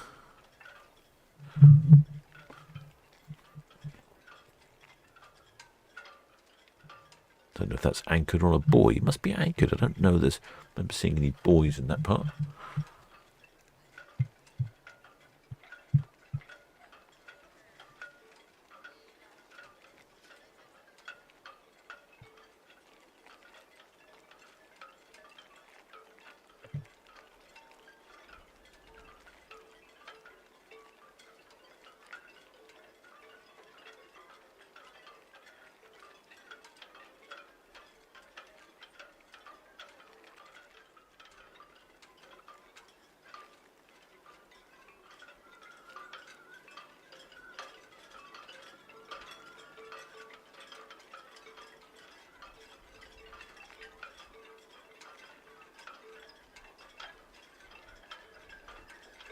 Got one of our boiling surfers there with a kite. I was out the other day and I saw a kit, £1,300 for a kit where you get the board, the foil, the blow-up kite and a pump, everything you need to get started. £1,300. Tempting as it was, I don't think I've got the skill or agility to combine all those operations and make it work.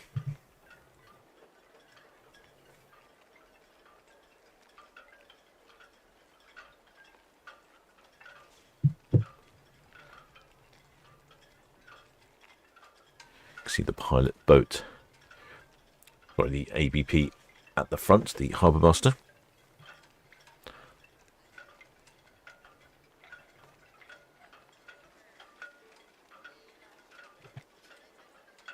Well, as you mentioned, Shepherd Book, he's based over in Texas, or he's taking his parents back to Galveston. They're off on the Carnival Jubilee, and then on to the Carnival Dream. Oh gosh, you're doing back-to-backs, or your parents are. Sounds exciting. Oh, and then some droning. Oh, excellent. I wonder what you'll be droning. What you'll be droning in Galveston. You're going to be droning ships or something else, I wonder.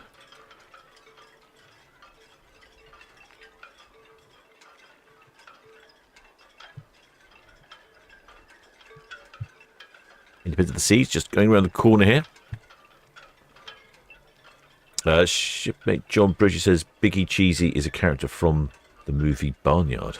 Not heard of that one, but thanks for the research on that, shipmate. I did wonder. Obviously a firm favourite of those young shipmates.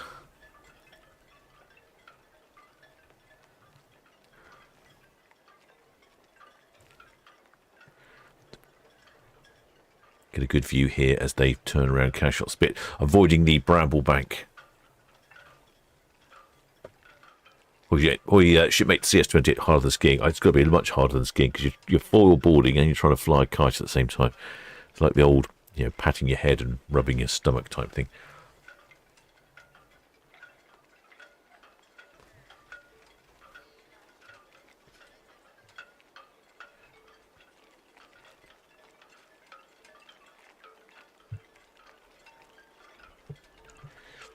Got a view of the Independence of the Seas in the distance there. On the other side, Cashot Spit. Where over here we've got a very strong silhouette of the Arvia.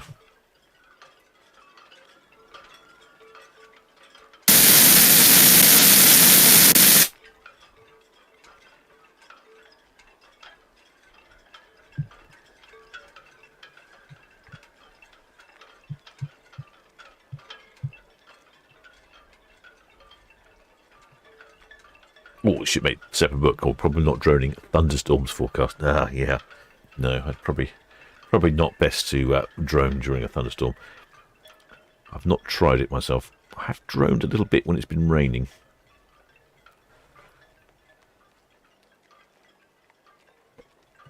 I think we're going to get another two ships at once. Yes, two ships at once. That's the Independence of the Seas there, just on the other side of Cashot Spit, and P&O's Arvia heading down Southampton water.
With their kecks.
Well, the shipmate Gary C's asking, does any of the Isle of Wight cameras show the Virgin's Scarlet Lady? Yes, the Aspire camera at Ryde should be able to pick up the Virgin Lady.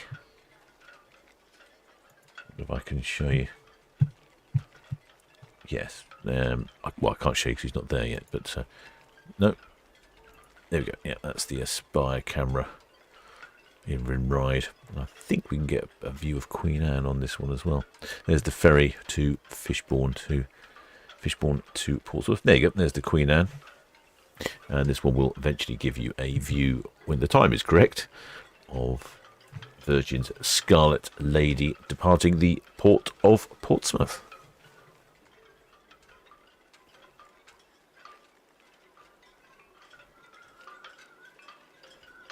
Quite a traffic jam there on Ryde Pier.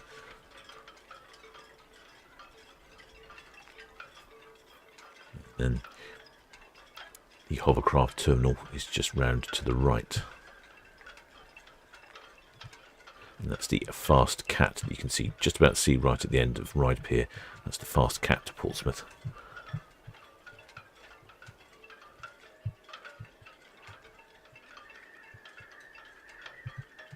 Yeah, so this camera will find a view of Scarlet Lady.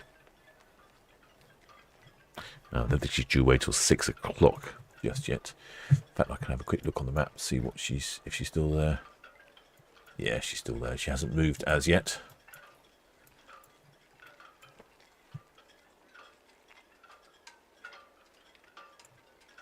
So we look on the map. Scarlet Lady is here in Portsmouth. So our ships that we're interested in are the Arvia, the Independence of the Seas, which is going around Bramblebank, Queen Anne that we're just looking at, and then Scarlet Lady is here in Portsmouth, and she'll come out and be very visible on the camera. We were just looking at the Aspire Ryde cam.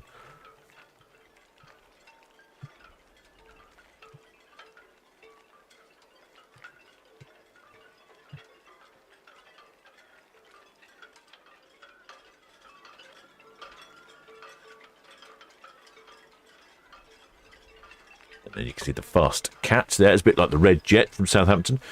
The Fast Cat is the Portsmouth to Ryde service.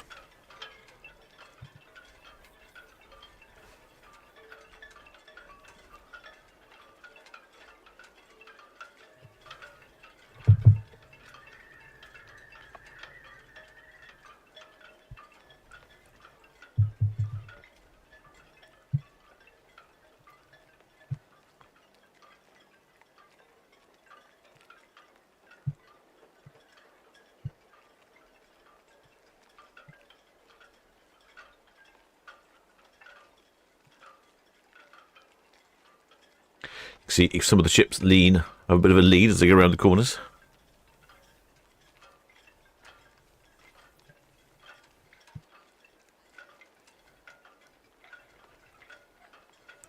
See, they have quite a lot of movement as they zigzag around the Bramblebank here. Shipmate Randy Burns, who's from San Diego, he's intriguing him. There's particularly tight movement around here.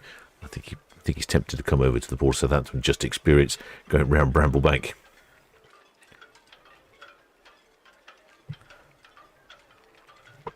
I'll keep an eye on Scarlet Lady, so in fact if she does start departing, I'll switch across and cover her as well.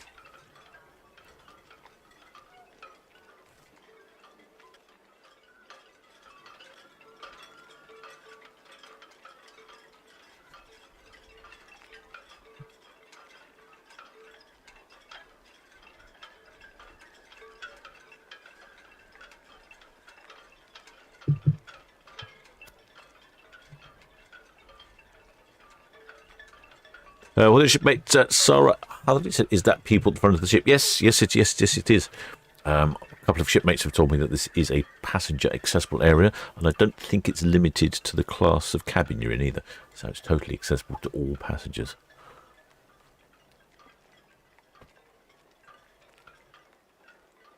Shipmate Dawn Page, obviously doing a bit of research here. She says the Scarlet Lady's sister ship, a Brilliant Lady, is due into Portsmouth tomorrow. I was surprised when I went down to drone Scarlet Lady when she first came in. I was surprised. I didn't look too much online to see what she looked like. I knew it was a grey ship, but I didn't realise that I would actually quite like the grey. It's a quite distinguishing-looking ship, and especially on a bright day. It's quite a contrast to the blue of the water and the sky.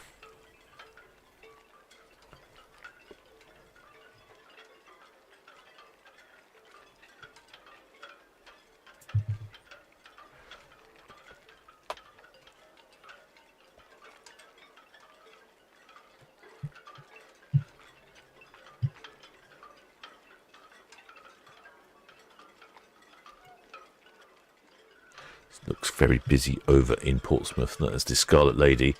And then you've got the St. Malo. It's the ferry. We often hear her on VTS. Then the Galicia ferry. We often hear her on the VTS as well. So the Galicia's come from Bilbao. The St. Malo has obviously come from St. Malo and France. And that's the Islander Brittany ferries. So I'd imagine that Scarlet Lady might be ready to depart after that. But you can see there's not a lot of space around there. It's quite tight. Quite a tight departure. And there's the front of the bow of the Independent Caesar. Looks like that is a passenger accessible area. The harbour master there is peeling off. He'll be going round and escorting P&O's Arvia next.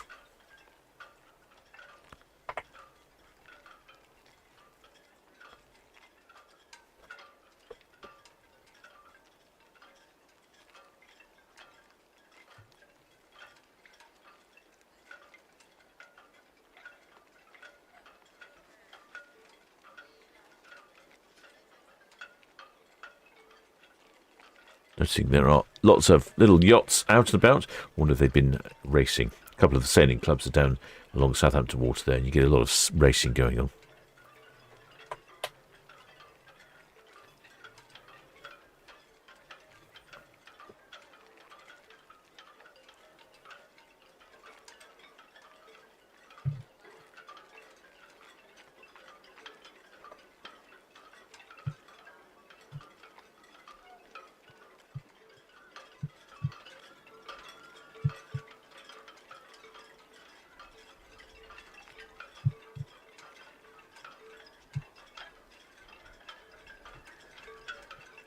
That's the Cunards, Queen Anne.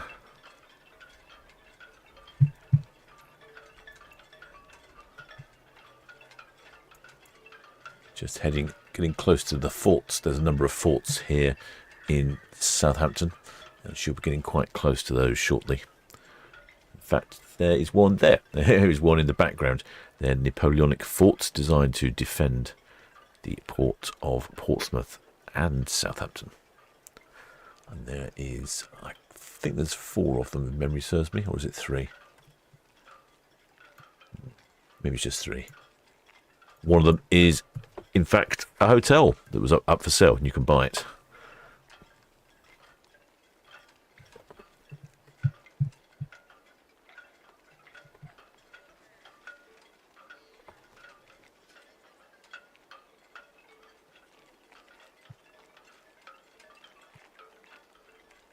There you go. You can see the fort there at the stern of Queen Anne. I think probably we'll see another one at some point.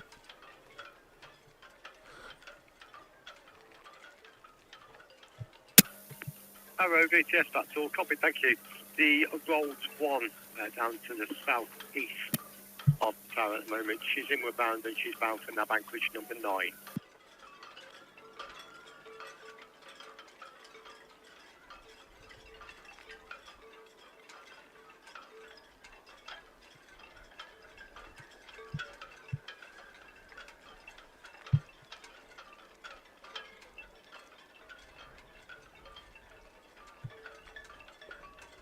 Well, shipmate Spikes, says for info, Disney Destiny has switched on its tracking after leaving its construction building. It's a long way in. Yeah, it's up near Hamburg, isn't it? Disney Destiny, I think.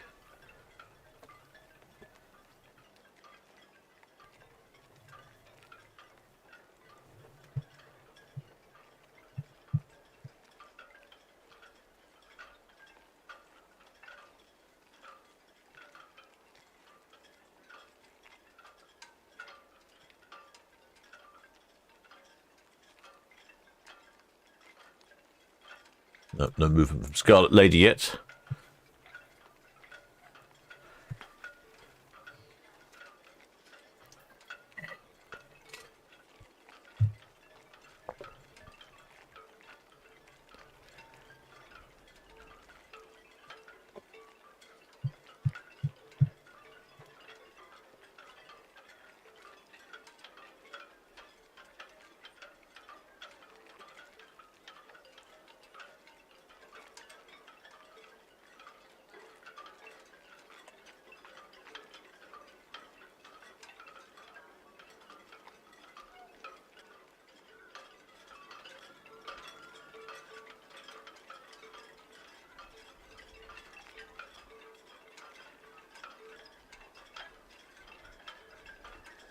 No, chap there with his foiling boards just fallen in with a splosh. Actually, I'm not sure quite what he's got there. He might have a kite. Oh yes, I think he's got a kite actually, not a foiling kite rather than a foiling wing, a wing foiler.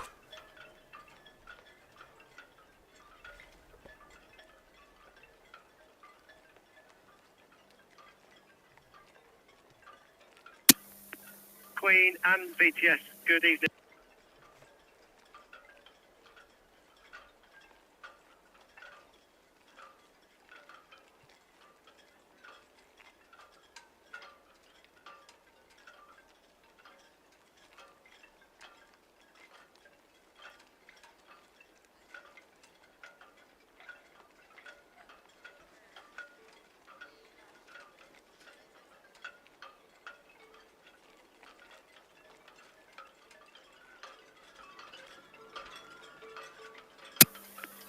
Jet 6 BTS, that's all we see, thank you.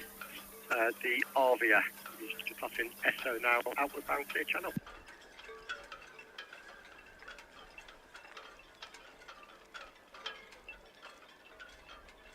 We didn't get any numbers, or I didn't have the radio on for Arvia and Queen Anne, or Arvia and Independence of the Seas, but I suspect they were both fairly well stocked up with passengers.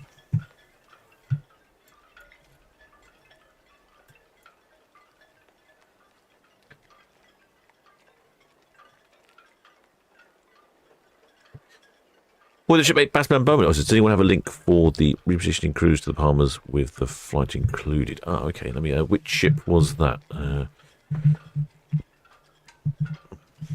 Yeah, which ship was that? Let's see if I can find it. This one, perhaps, on Arvia. Is that the one you're after, shipmate? If that's the one, just scan the QR code, give Paul from Love Cruise a call, and he'll sort you out. I think that's the one you're after.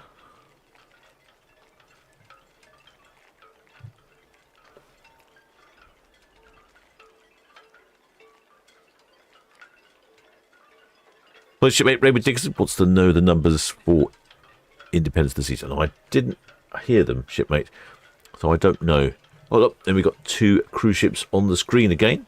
That's the Independence of the Seas very faintly in the background there, and Arvia in the foreground. But I'm guessing somewhere for Independence of the Seas, I suspect somewhere in the region of about 4,200 passengers, something like that. 4,000, 4,200, 4,400. It's got to be something in that sort of region. And here is the other. So this is the lighthouse, the island fort I was talking about. This is the fort that is also a hotel. I went over there once. Really interesting. Really noisy though. In all of the hotel rooms, all you could hear was the diesel generator running to power the fort itself. I think what they could have really done with it, an awful lot of solar panels around the edge and some batteries, and then it could have been quiet at night time. But it was really noisy. But yeah, that's one of the other forts. It's got a helicopter pad on it. I don't remember how many rooms it had. Quite a lot of rooms. Must have been like 60 rooms or something. 50, 60 rooms. They're all of a good size. And each of your hotel rooms had a little slot in the wall where your cannon would be firing out of. Yeah, absolutely excellent. And that was up for sale. I think it went for auction. It wasn't very expensive. I think it was just over $1 million or something. And that's the pilot boat there, the orange boat. It's the pilot boat that's just following up behind Queen Anne, ready to take the pilot off.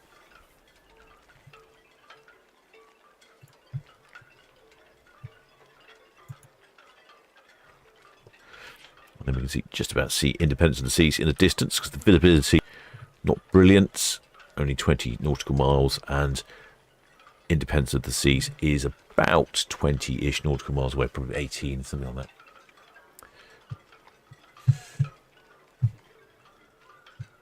Have a quick look at the map. I wonder if Scarlet Lady has not moved as yet. She's still in the same location.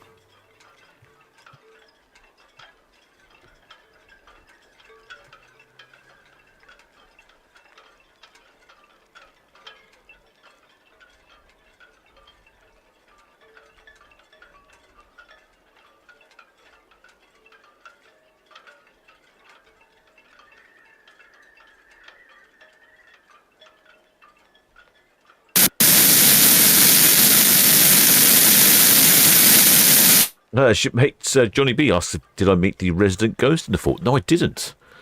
I didn't stay overnight. I was just invited over for an afternoon. Had scallops up on the top with some glasses of bubbly. Met a few people, and then we were escorted back. I think you could stay. There were some people that did stay, but I didn't stay. But I didn't see a ghost. No, I didn't know there was one.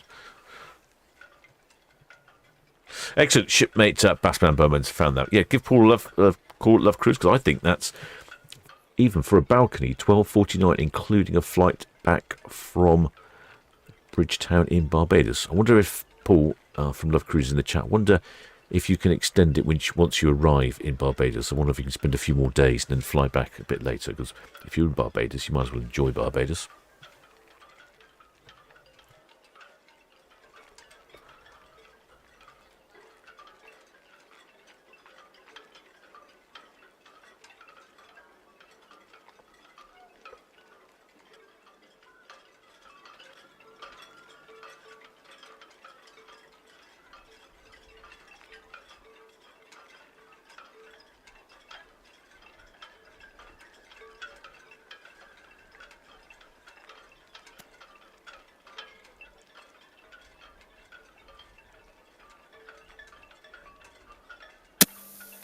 Arvia, busiest, that's all. Copy, thank you.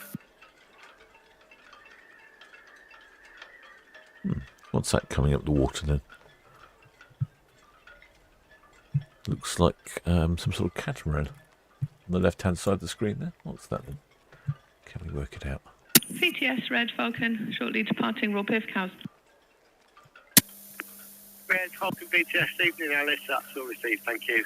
No immediate traffic for you, Red Eagles just past the Hounding, and Arvia is at the Hawk Out about. Evening Chris, that's all copied, thank you.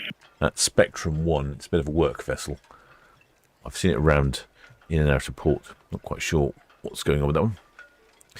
Shipmate Basma says, amazing value for money. I was telling a friend about it on Friday. I've just sent in the link. Cheers. There we go. Excellent. Yeah, no, I think that's, I mean, including a flight, it is outstanding, isn't it? I'm going to have to I like the repositioning cruises. They look like they're going to be probably my go-tos. Also, it suits me as well being outside of ship's TV season, sort of October and then in sort of March time. Repositioning back to the UK and then repositioning from the UK. Here we go. Here is the Arvia approaching the Cowshot Spit.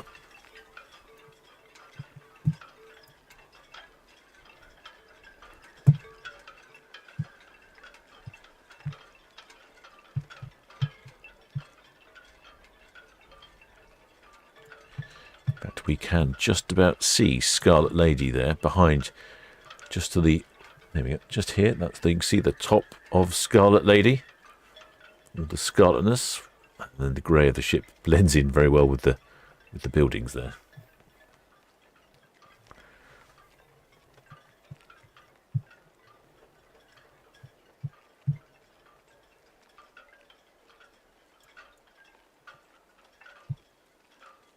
I'll keep an eye on her. I'm not sure. She is due away at 6 o'clock, the Scarlet Lady, but no movement as yet.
VTS, ready, go northwest net lane for all clear. Ready, go VTS, that's all, copy, thank you.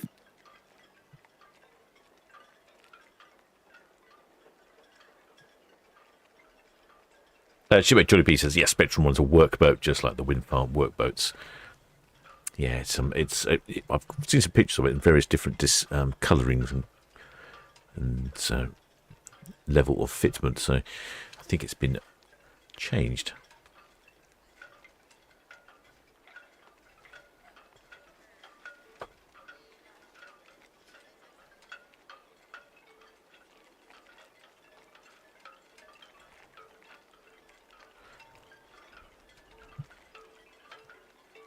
Just see the ferry heading back into Portsmouth. Still movement from Scarlet Lady.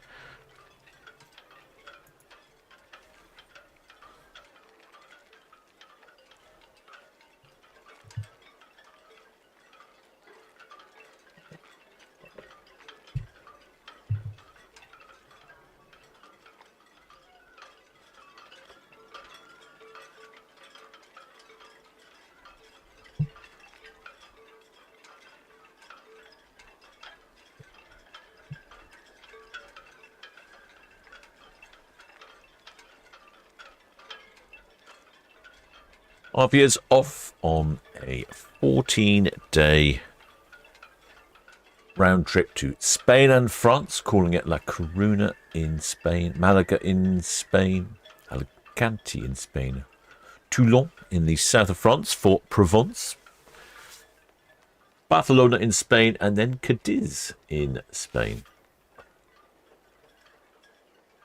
Well, Shipmate Shepherd Book says you need a couple of cameras in Captain. Yeah, I know I need a couple of cameras in Portsmouth. I have been working. I did have a couple of people approach me, and then it all went quiet again, and it stopped. So I may have to poke it again, poke the connections with a pokey poker thing. But yes, a couple of cameras in Portsmouth would be handy. It's pretty busy. Lots of navy going in out to Portsmouth. Not very many cruise ships. A lot of ferries across the Channel.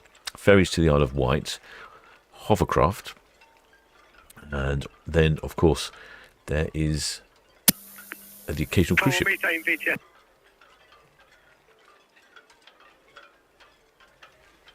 Well, shipmate Gary C. Oh, methane VTS, that's all, copy, thank you. The Vesuvius, 7 miles south-east of the tower. She's inward bound for St Helens Road anchorage. And Rolls 1 is just approaching south of the outer nab, bound for nab anchorage number 9. Shipmate Gary, he just says, thanks Captain Blue Spanner Crew for doing a great job.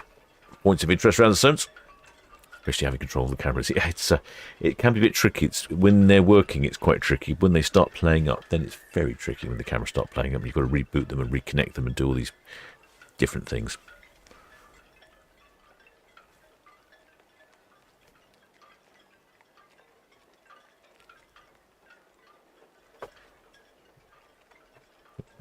Notice over here we've got the Border Force vessel there.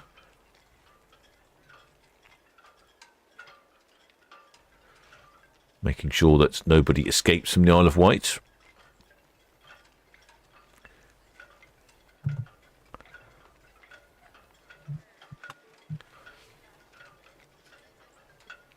Except Paul from Love Cruise. 94 cruise ships into the port of Portsmouth in 2025. I forget how many Southampton is expecting, but I would imagine it's somewhere in a region of a lot more than 95. How many are in Southampton? Must be in the region of... Well, if I was to take a guess, I would say it's got to be in the region of close to 1,000, I would think.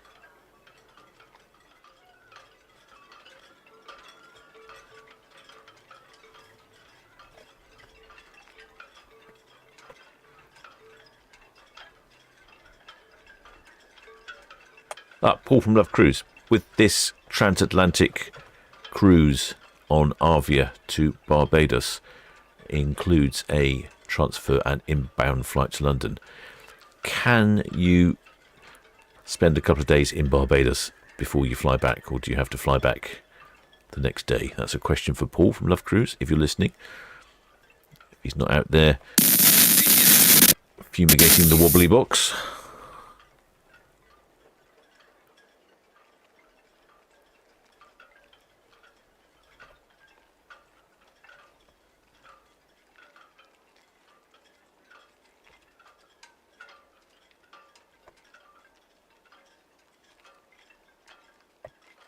$492 for 2023. I imagine we must have a lot more than Portsmouth. I can't imagine it's only 5 times. Far more ships in here.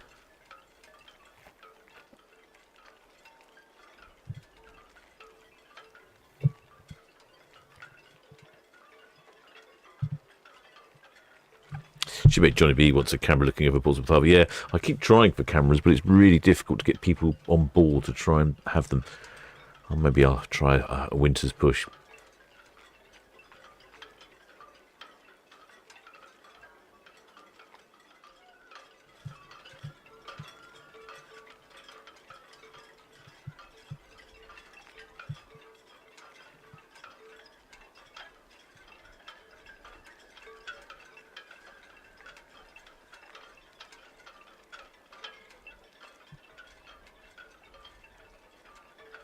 Well, shipmate Disney Dave says he was on Virgin's Resilient Lady last year. Fantastic ship, totally different to any other cruise line.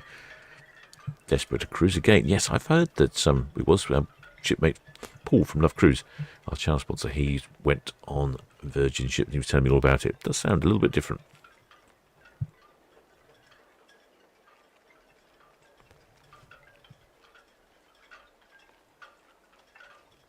Shipmate Spike says a camera hiving perfect. I know. I'm trying that one as well. I keep getting so far, and then somebody says no. It's a problem. A couple of people go, "Oh, that's a good idea. We'll have a camera," and then you talk to people, and then someone at some point says, "Not sure about this," and then it doesn't go any further. Seems to be a very familiar story there. And it looks like Scarlet Lady is moving? No, maybe not.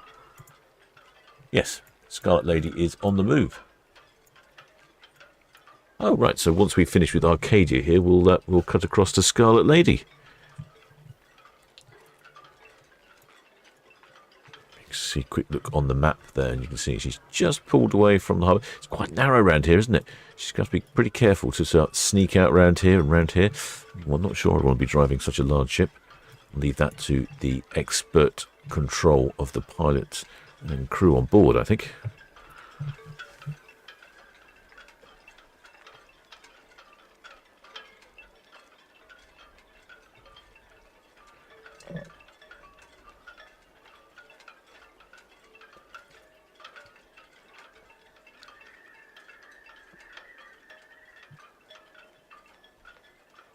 I should make Paul come back. Yeah, have a look into it. There's an option to extend by 1 day on the options. However, they offer the flights so cheaply. It's because they charter their own planes usually. I did think that was the case. You've mentioned this before, so I did wonder if that'd be a problem. However, we could look at the option of extending it and booking flights separately, although they're unlikely to be as competitive. Yeah, I know. But if I'm going all the way to Bermuda, I want to spend a couple of days in Bermuda. I don't want to just leave straight away. Anyway, that's something to look into for another time.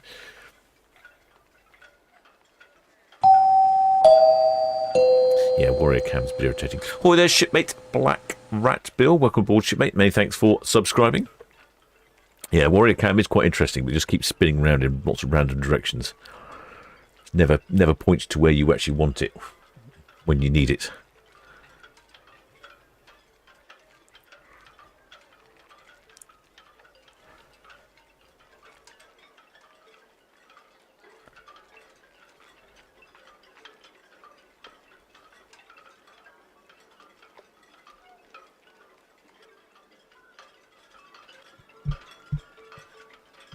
But yes, I'll have to get a repositioning cruise in. Give me something to vlog about. Oh, there we go. If you want to see the Independence of the Seas and the Scarlet Lady on the screen at the same time, there you go. The Independence blasting past, picking up speed here as they're in the main area of the Solent, picking up speed and heading off.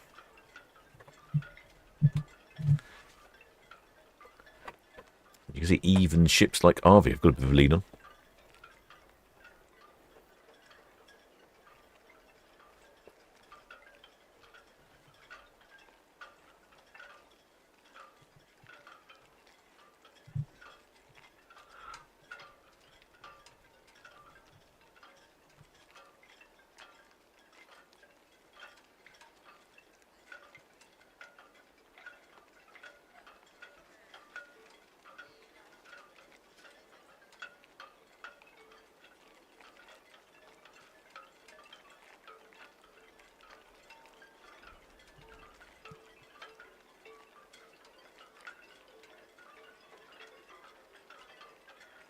Shipmate Spike says, Morella give the option of staying three or more days, either end of the Mediterranean flying cruise packages. Does help that TUI own them. Of course, yes, that would make things very convenient, wouldn't it, with TUI owning them.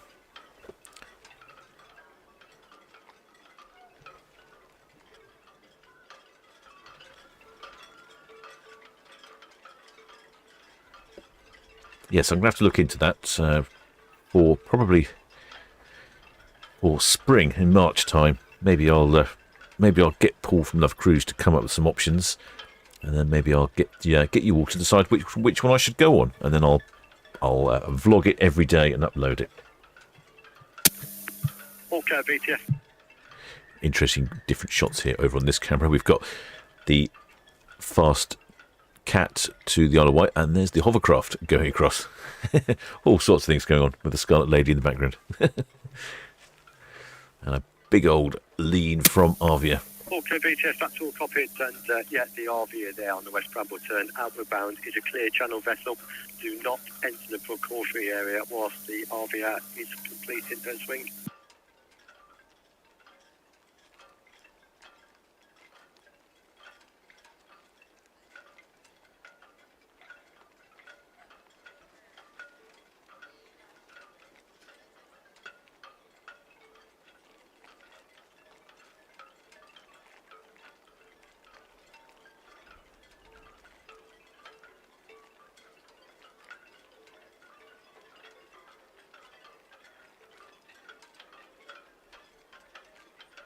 Yes, maybe I'll put that.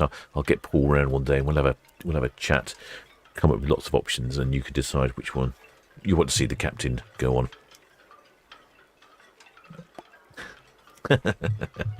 Thank you, Paul. That's the only way that's going to happen.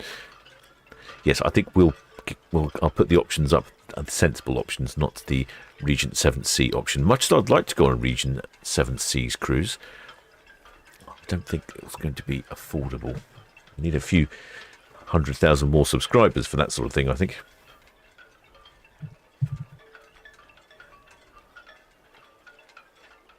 Regent 7 Seas cruises are a bit pricey.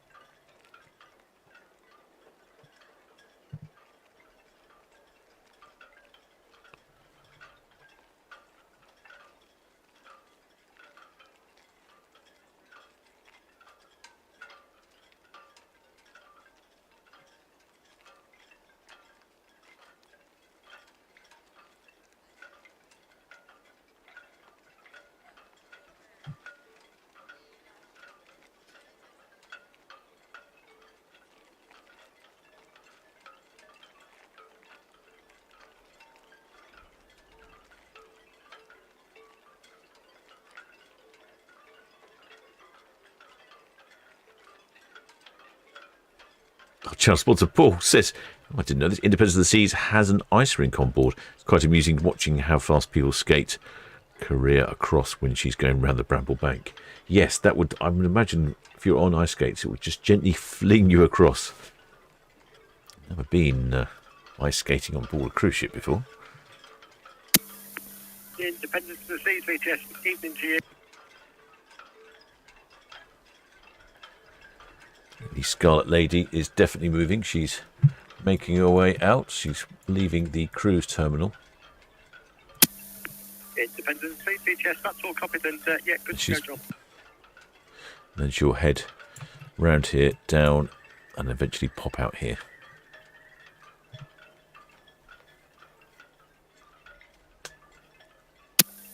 Independence Fleet, BTS, that's all copied, thank you.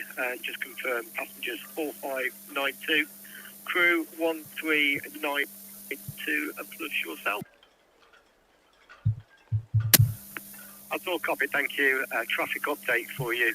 The Vesuvius, she's approximately 5 miles southeast of the tower at the moment. She's inward bound for St Helens Road, Anchorage. Oh, finally, numbers for Independence of the Seas. I'm lucky I've just about heard that. So I thought that she's got maximum occupancy of 4,603, and it sounded like she had 4,592 passengers. So she's only a few passengers away from being absolutely full to the brim.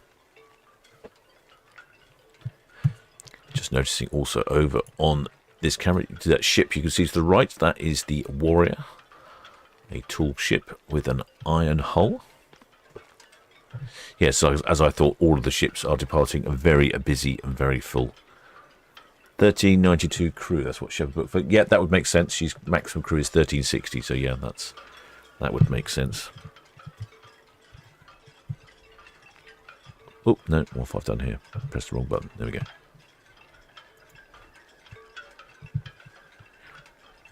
Often VTS doesn't repeat it, so they just say, yes, thank you for the numbers, not repeating it, which is not very handy. But there we go.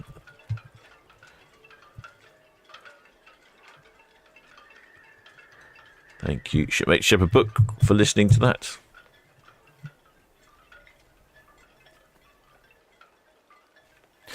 Shipmate of Channel 4, sponsor Paul Love Cruise, says that, they all have ice rinks. Passengers have access to some sessions in between the ice shows. Aha, I see.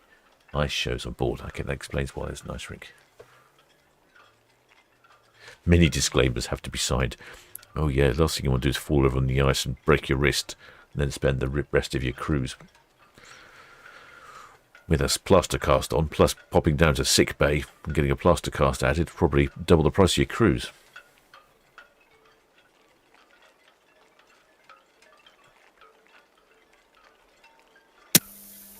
Red Osprey BTS, that's all received, thank you.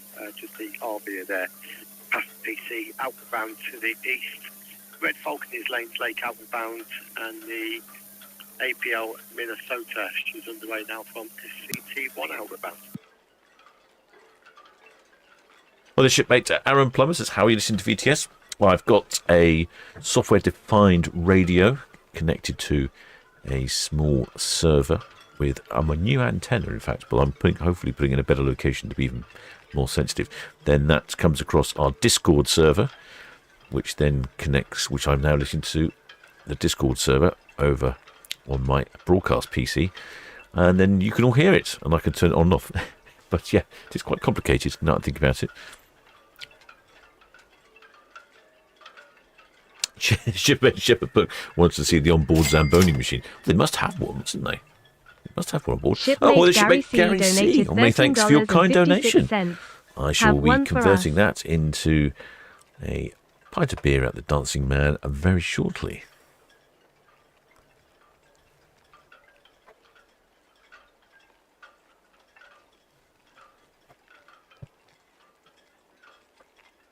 Yeah, they must have some sort of onboard Zamboni machine, mustn't they, to polish the ice and refinish it. I don't know if you get small Zamboni machines or if they're all about the same size, but it would be quite large. I don't know how big the ice rink is on the Independence of the Seas, actually.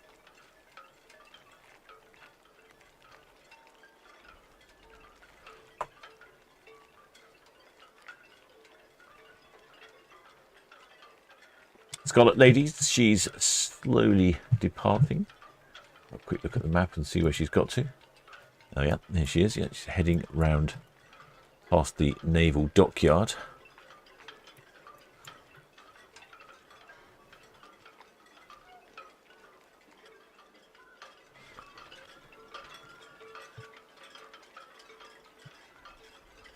There we go. We can see in the distance there.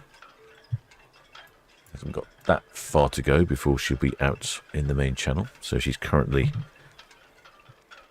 as you can see there, she's currently there. She was started over here, carefully navigated past the ferries, then round the dockyard, then it'll be down through the main centre of Portsmouth here, and then out through the little channel here. BTS Red Jet 6 Town Quay to Portsmouth. Red Jet 6 BTS, that's all received, thank you. UKDC line just approaching the gip there. She's back round for 29 minutes. Red Falcon is Cadland outward bound.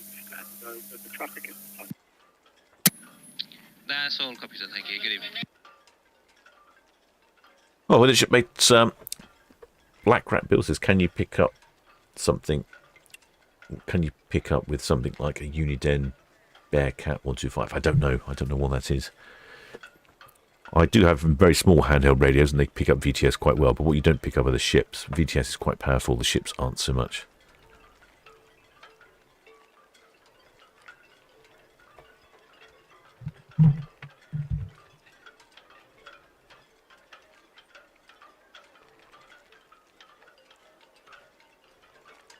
Well, the shipmate Dr. Drainstorm, I wish as well I stole a camera pause. I've been trying for some time. I'll have to give it a go again. It's like all these things. It's no one really wants to do it, so no one's that desperate to help you, and they sort of forget these things and forget what they're doing, and time moves on, and then I have to keep reminding them. Well, the Shipmate Spike Historic Dockyard is an interesting visit. Yes, I went there a couple of times over the summer. I have to say, it is a very fascinating. It probably took me, I would say 5 or 6 days to do the whole historic dockyard. One day is just not enough, especially if you're doing everything. If you're doing Explosion and the Submarine Museum and all the various bits and pieces, you certainly need quite a few days. And then, of course, if you more time you take, you don't have to rush. You can really enjoy the exhibits.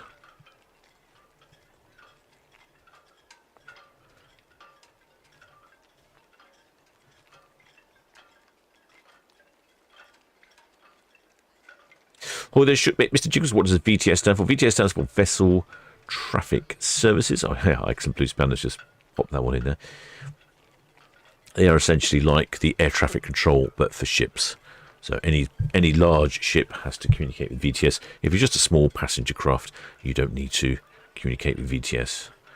But anything over, I think it's 68 feet, something like that, or 28 meters. There is a certain size of ship that you have to communicate with VTS.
Well, the shipmate E Dollar says went on Scarlet out on Miami November 21. 800 passengers. Oh, was that one of those COVID cruises? That's not very many passengers. 800 passengers.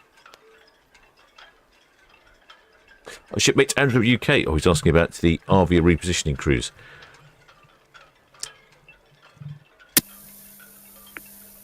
Dynamic, BTS. He says, can you have a flight back to Manchester or just to London? Don't know. Probably just London, I suspect. Sorry, BTS, that's all covered in clear to proceed. Call me back once underway and we'll update you on traffic. Ah, there you go. Ship, excellent chance was a Paul from Love Cruise. Says he'll let you, you have to contact him and he'll let you know.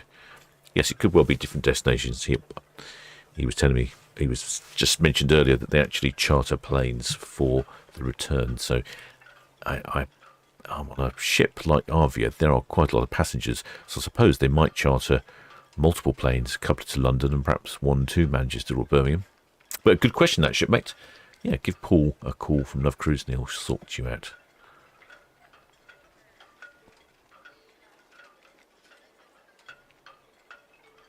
Ah, shipmate Black, what he uses to listen to aircraft. Well, in that case, if you can listen to FM 156.6, that is Marine Channel 12. No.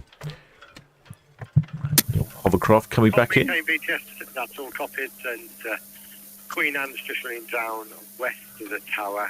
No other traffic reported inward bound. I have got the rolls just approaching Nab Anchorage number 9. Amusingly, the hovercraft tends to drift across sideways a lot of the time. It's easily affected by crosswinds. In fact, often, if it gets quite windy in the Solent, then they have to cancel the hovercraft.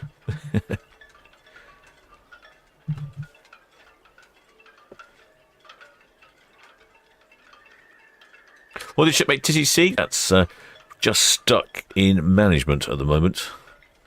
Hit a couple of snags. A couple of people have complained. Well, not complained. A couple of people have raised some concerns, so I'm just trying to sort that out. Frustrating, to say the least. Well, the shipmate Paul says he and his good lady were taking our maiden voyage on the Arvia at the end of the month. Excellent, shipmate. Hope you have a good cruise.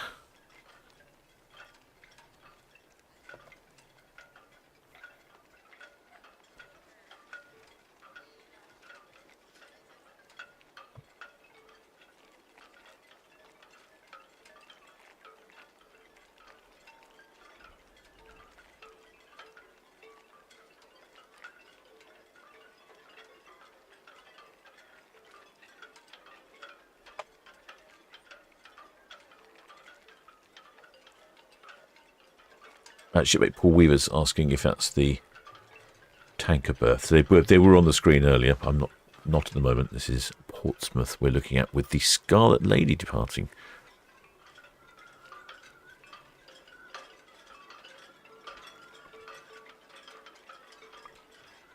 Shipmate Andrew UK says P&O last year used airline Norse in and out of Manchester. Used to see it on the live streams from Manchester Airport. There we go then.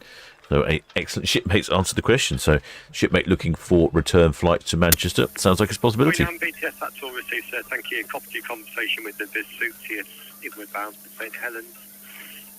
Rolls 1 is just approaching Nab Anchorage number 10. She is bound to Nab Anchorage number 9. And good evening to you. Have a good watch and a safe passage. Probably problem with flying back, of course, from a cruise is you don't necessarily have much luggage space, so you have to be careful when you go out, because you've got to obviously try and get all your luggage back on a plane.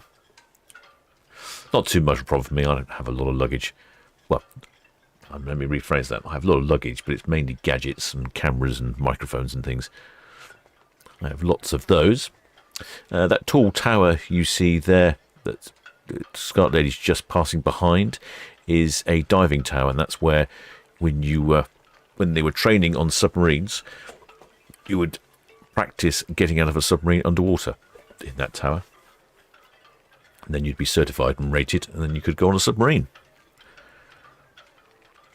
Looks like Scarlet Lady's just about to go past the mouth of Portsmouth. Transit 3 BTS.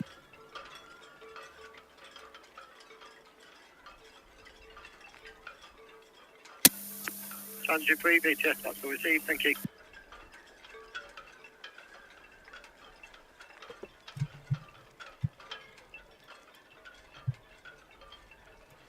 We might well end up getting Arvia photo bombing this at some point, because she's on the way I think Arvia will probably cross our path of view before the Scarlet Lady heads off. Well, the shipmate, I saw someone there say something. Oh, shipmate today, Janet Baker says, loving this. My daughter is flying to Orlando tomorrow for a week, then down to Miami. First time cruise, Miami to Bahamas. Excellent. There we go. See the very distinctive bow. She's the vertical bow. Doesn't look quite as grey at the moment as the Scarlet Lady. She is grey. It's not a peculiarity of the camera here. She is actually have a grey hull.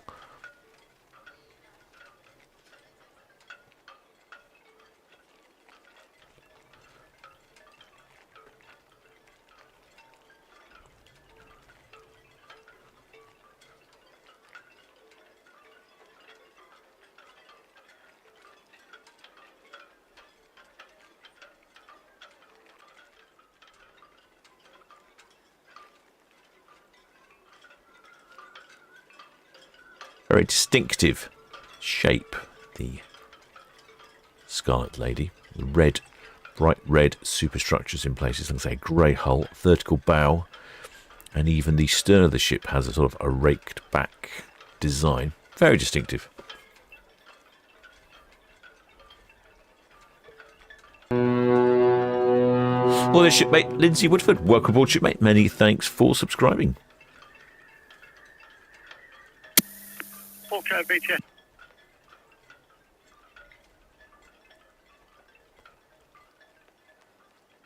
BTS. Shipmate Johnny B says, the diving tower we were just talking about, it's 100 feet deep and you must make it BTS, that's all received, sir. Thank you. Good evening to you.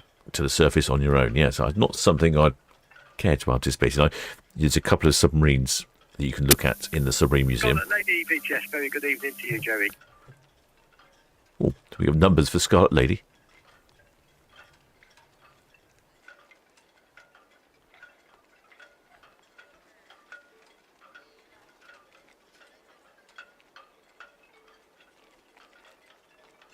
Scarlet Lady's off on a 13-day round trip, Portsmouth to Ireland and Scotland. Calling in at Amsterdam, Zeebrugge, Kirkwall.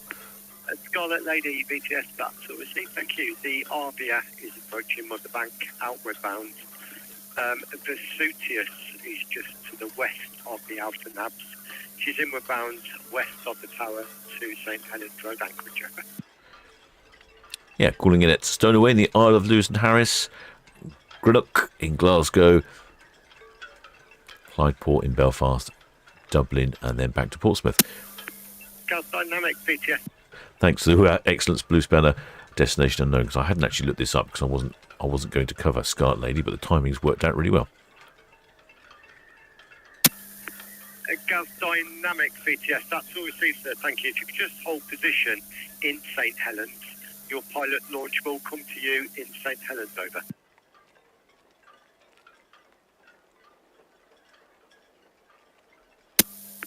Gas Dynamic, BTS, and traffic update, inbound traffic for St Helens Anchorage. There's a Vesuvius approaching west of the tower. And I have two cruise ships outward bound, one from Portsmouth, the Scarlet Lady, just past the War Memorial, and the Arvia is passing Motherbank outward bound.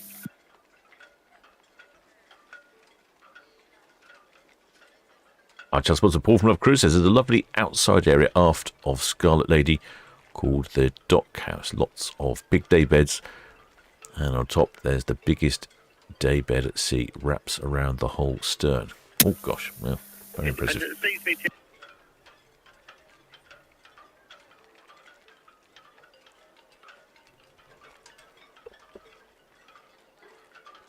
Shipmate CS28 says fantastic light. Yes, it is good. Independent of Seas, BTS, yeah, affirmative. Approaching west of town now, in for the Anchorage. Don't know how much longer we'll have this view until the Arvia decides to block it. A little bit longer, I think. Maybe Scarlet Lady's going to put a foot down. Okay, Scarlet Lady's currently travelling at 9.7 knots. Arvia is at 17 knots. Fairly big difference between the two of them.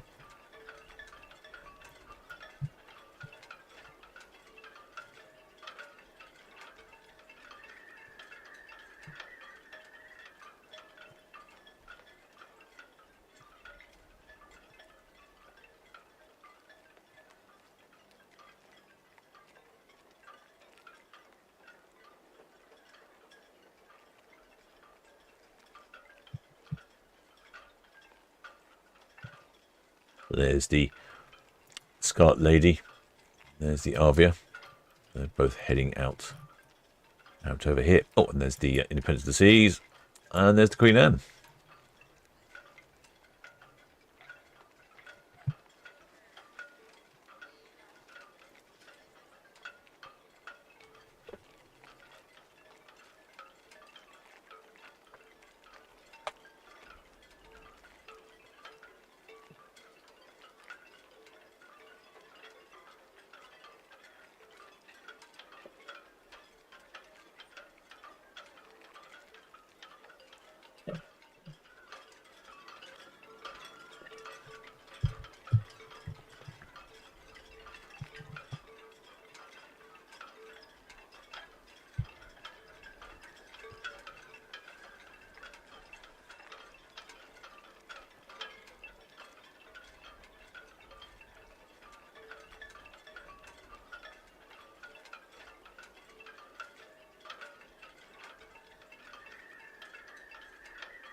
Well, the shipmate train crew says, thanks for showing us Scarlet Lady, not seen her before. This is courtesy of the Isle of Wight cameras. They've got quite a few going all the way around the Isle of Wight, so you can actually follow the ships for ages if there's someone's driving the cameras.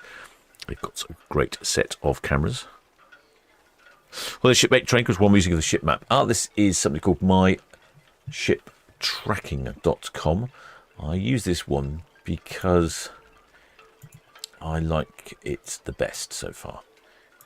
It's fast, responsive, and because I supply AIS data to myshiptracking.com, I get a free professional login, so I don't get any adverts, and I get a few more extra features, like I can track ships back for about, I think for about 3 months, which is quite handy. But I like it. I like it so far. I use my vessel finder occasionally. Yes, sea line back on 29, closing down. Thank you and good evening. Sea line BTS, that's all received, thank you.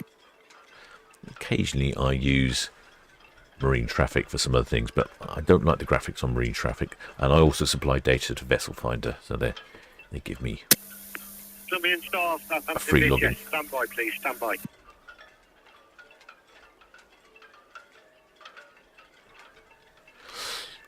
Paul from Love Cruise, yes. I to be honest, it didn't really cross my mind. I don't really consider Portsmouth very much, being a Southampton-based YouTube channel. But yes, probably in future I shall try and plan that a bit better.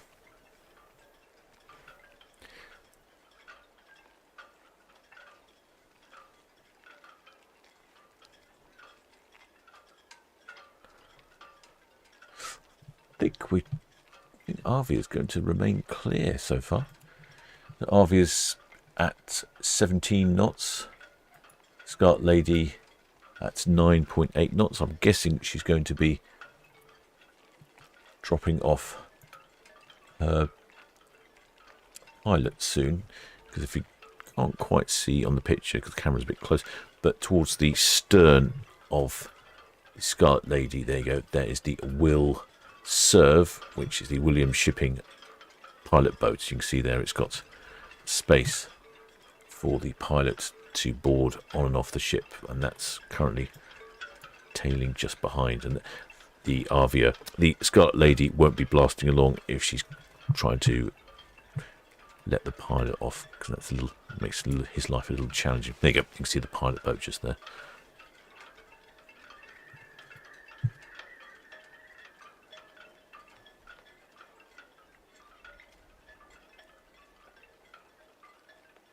Well, the shipmate Keith Walker says, great picture, not seen that ship before. No, we don't see them. Unfortunately, they don't come into Southampton. They're only in and out of Portsmouth. I have got a drone video somewhere. I'll see if I can put the link up to it. I think they're quite pretty. Let's have a look. Let's see if I can find it.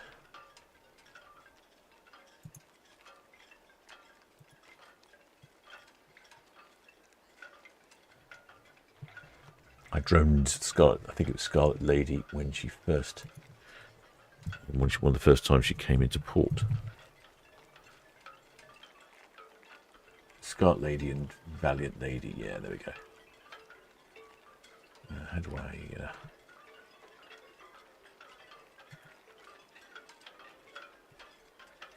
Yeah, there we go. Here is Valiant Lady. BTS APL Minister.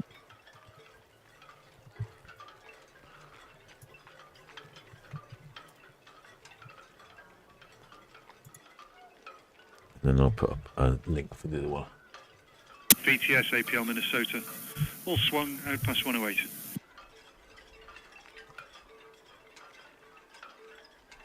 Yeah, this is the Scarlet Lady.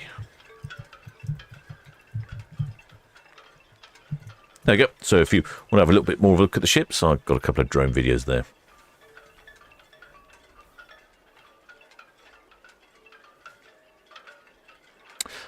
Paul from Love Cruise is saying the sea terraced balcony is £1,909 per person.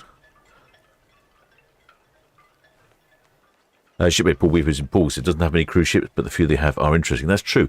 Yeah, you get some very interesting cruise ships in Poole. Very small, either expensive ones or old ones or very interesting ones. Yes, you get a whole variety coming in out of Poole.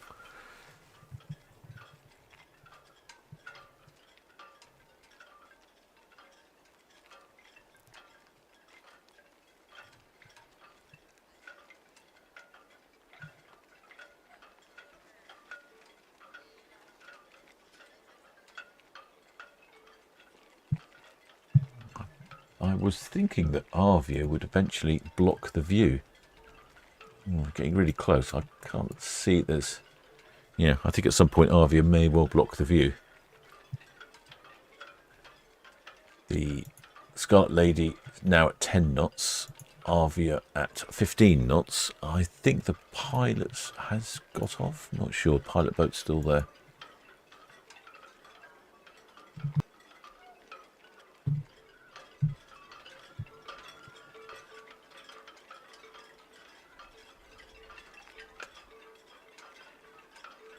Yeah, if you're interested in seeing a video, have a look at my drone video of Scarlet Lady there. I'll put the link in the chat.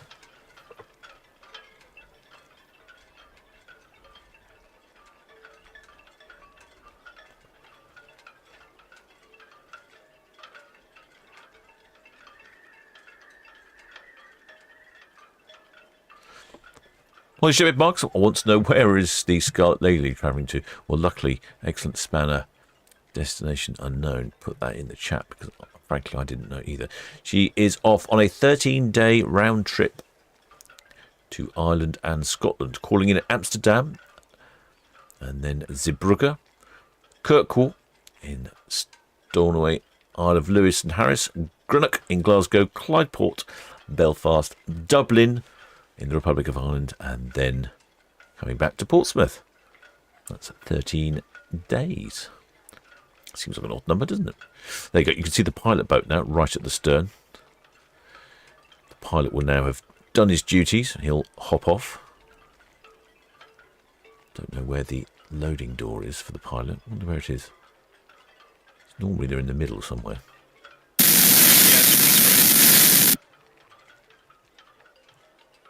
I know what's going to happen here. The pilot's just about is going to get off just as the Arvia blocks our view. I can feel it. I can feel it in my bones. Yeah, normally the pilot loading door is somewhere in the middle, because I believe that's where the ship is most stable.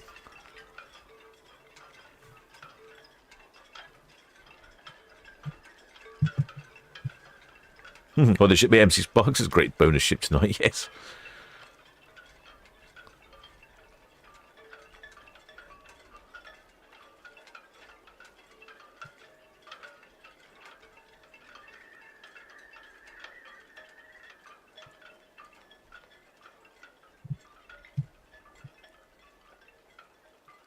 Arvia currently at 15 knots.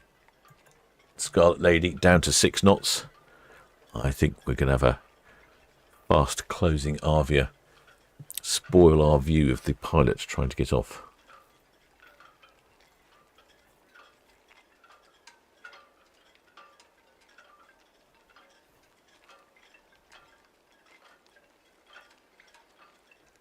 Yep, just as I thought.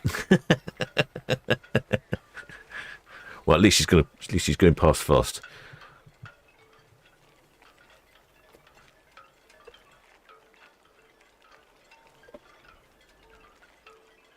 And if you fancy a transatlantic cruise on Arvia, just give Paul Love Cruise a call. And there we go. That's the details there. I'm very tempted by that myself. Not sure I can fit it in this year. I'll probably do it the other way around. I'll probably transatlantic back.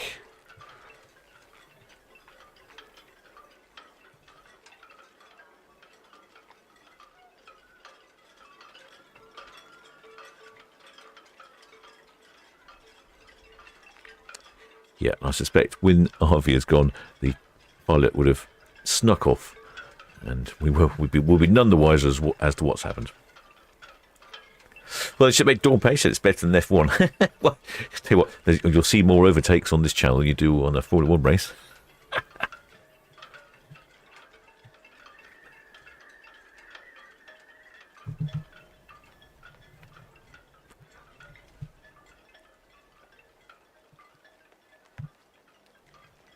Well, Paul Weavers is one of the chances of making a video of our RNLI lifeboat and lifeguards. Absolutely, definitely a chance of doing that.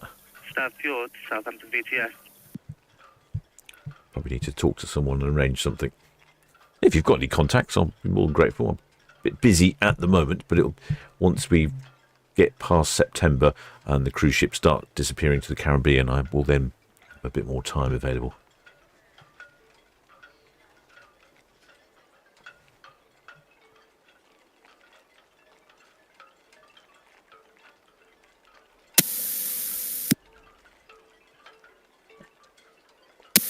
Southampton VTS, Staff Fjord, on a different radio. How do you copy? Over. Staff Fjord, Southampton VTS, here loud and clear. Copied 8.3 draft, and you'll be proceeding to NAB Anchorage. Question, how many persons on board? Over. VTS, 19 crew and myself. Over. Staff Fjord, Southampton VTS, copied 18 crew. 1/8 crew, is that correct? Over. Negative, 19 crew. 19 crew. Over. Staff Fjord, Southampton VTS, that's all received. Information, all NAB anchorages are occupied. The master will need to find a location west of the NAB anchorages, a safe location west of the NAB anchorages to drop anchor. Over. VTS, Staff Fjord, all copied.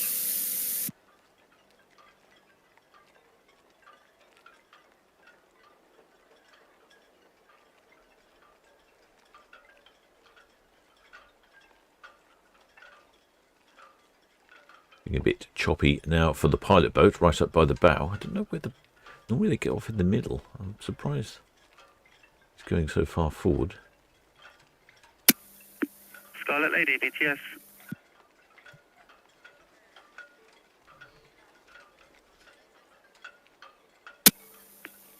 Scarlet Lady, Southampton BTS.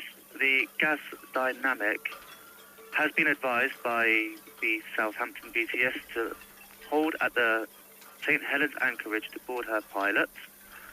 Over.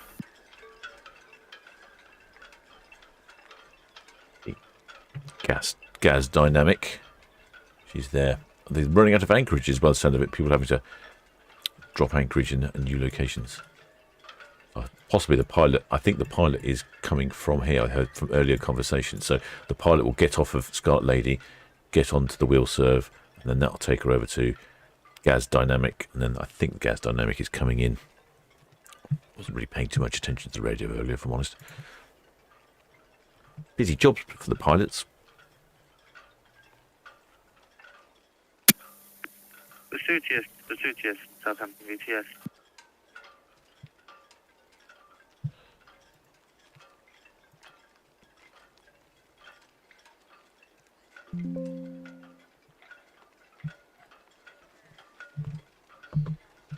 There we go.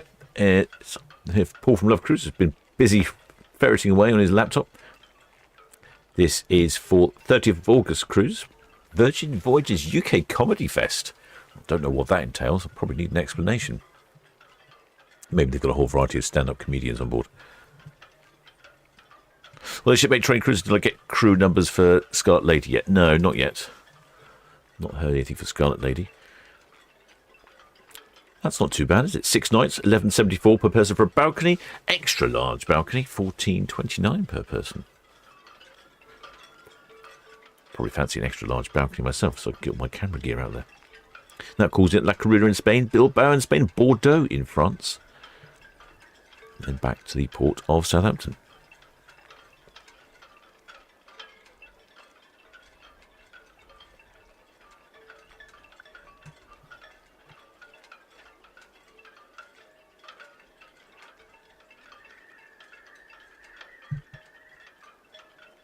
Arvia is motoring on at 16.7 knots and Scarlet Lady is at 7.8 knots.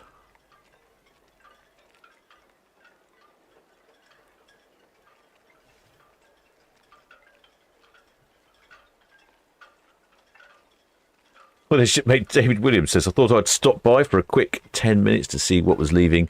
Nearly 3 hours later, I'm still here. Too much cracking ship action to leave. Well, thanks, shipmate. I wasn't expecting to be broadcasting for this long. I ran out of fizzy water about an hour ago. I haven't been able to nip down to the galley myself and top up. But I think we're going to draw this broadcast to a bit of a conclusion here. Mainly because I need to visit the heads and the galley. Going to be a tough call as to which one I go to first. Right, shipmates, hope you've enjoyed this extra long broadcast. I shall be back. When will I be back? That's a good question. When will I be back? We should be back live.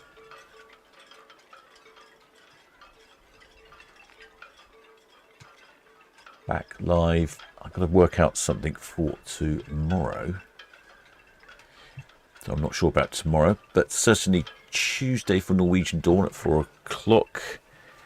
Then, there we go, get another view of the fort, solentforts.com. Yeah, Tuesday for Norwegian Dawn. Then Thursday is 3 ships, the Borealis, the MSC Virtuoso, the Celebrity Apex. Friday, Arcadia, Disney Fantasy and MSC. Well, sorry, Friday is, yeah, Disney Fantasy and Arcadia. Then Saturday, 4 ships, MSC Virtuoso, Sky Princess, Iona and Ventura. Right, shipmates. Well, just, if you haven't subscribed, please do think about subscribing. And if you have subscribed, many thanks. To all the PayPal donors, Patreons, members of the channels, thank you very much for your support. And of course, most of all, thank you to the Blue Spanner crew for not only looking after this chat, looking after all the other chats as well. Oh, and Paul from Love Crew says, Jack Whitehall is headlining. Oh, that should be pretty entertaining then. Right then, shipmates. Till next time.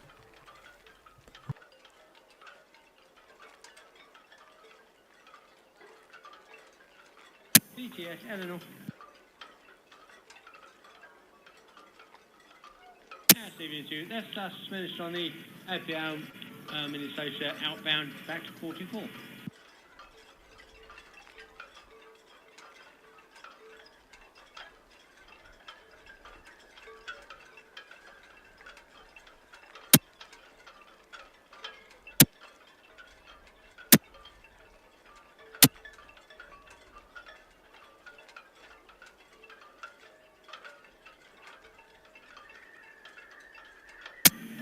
BTS Makira's finished on the Minnesota, going back to 45.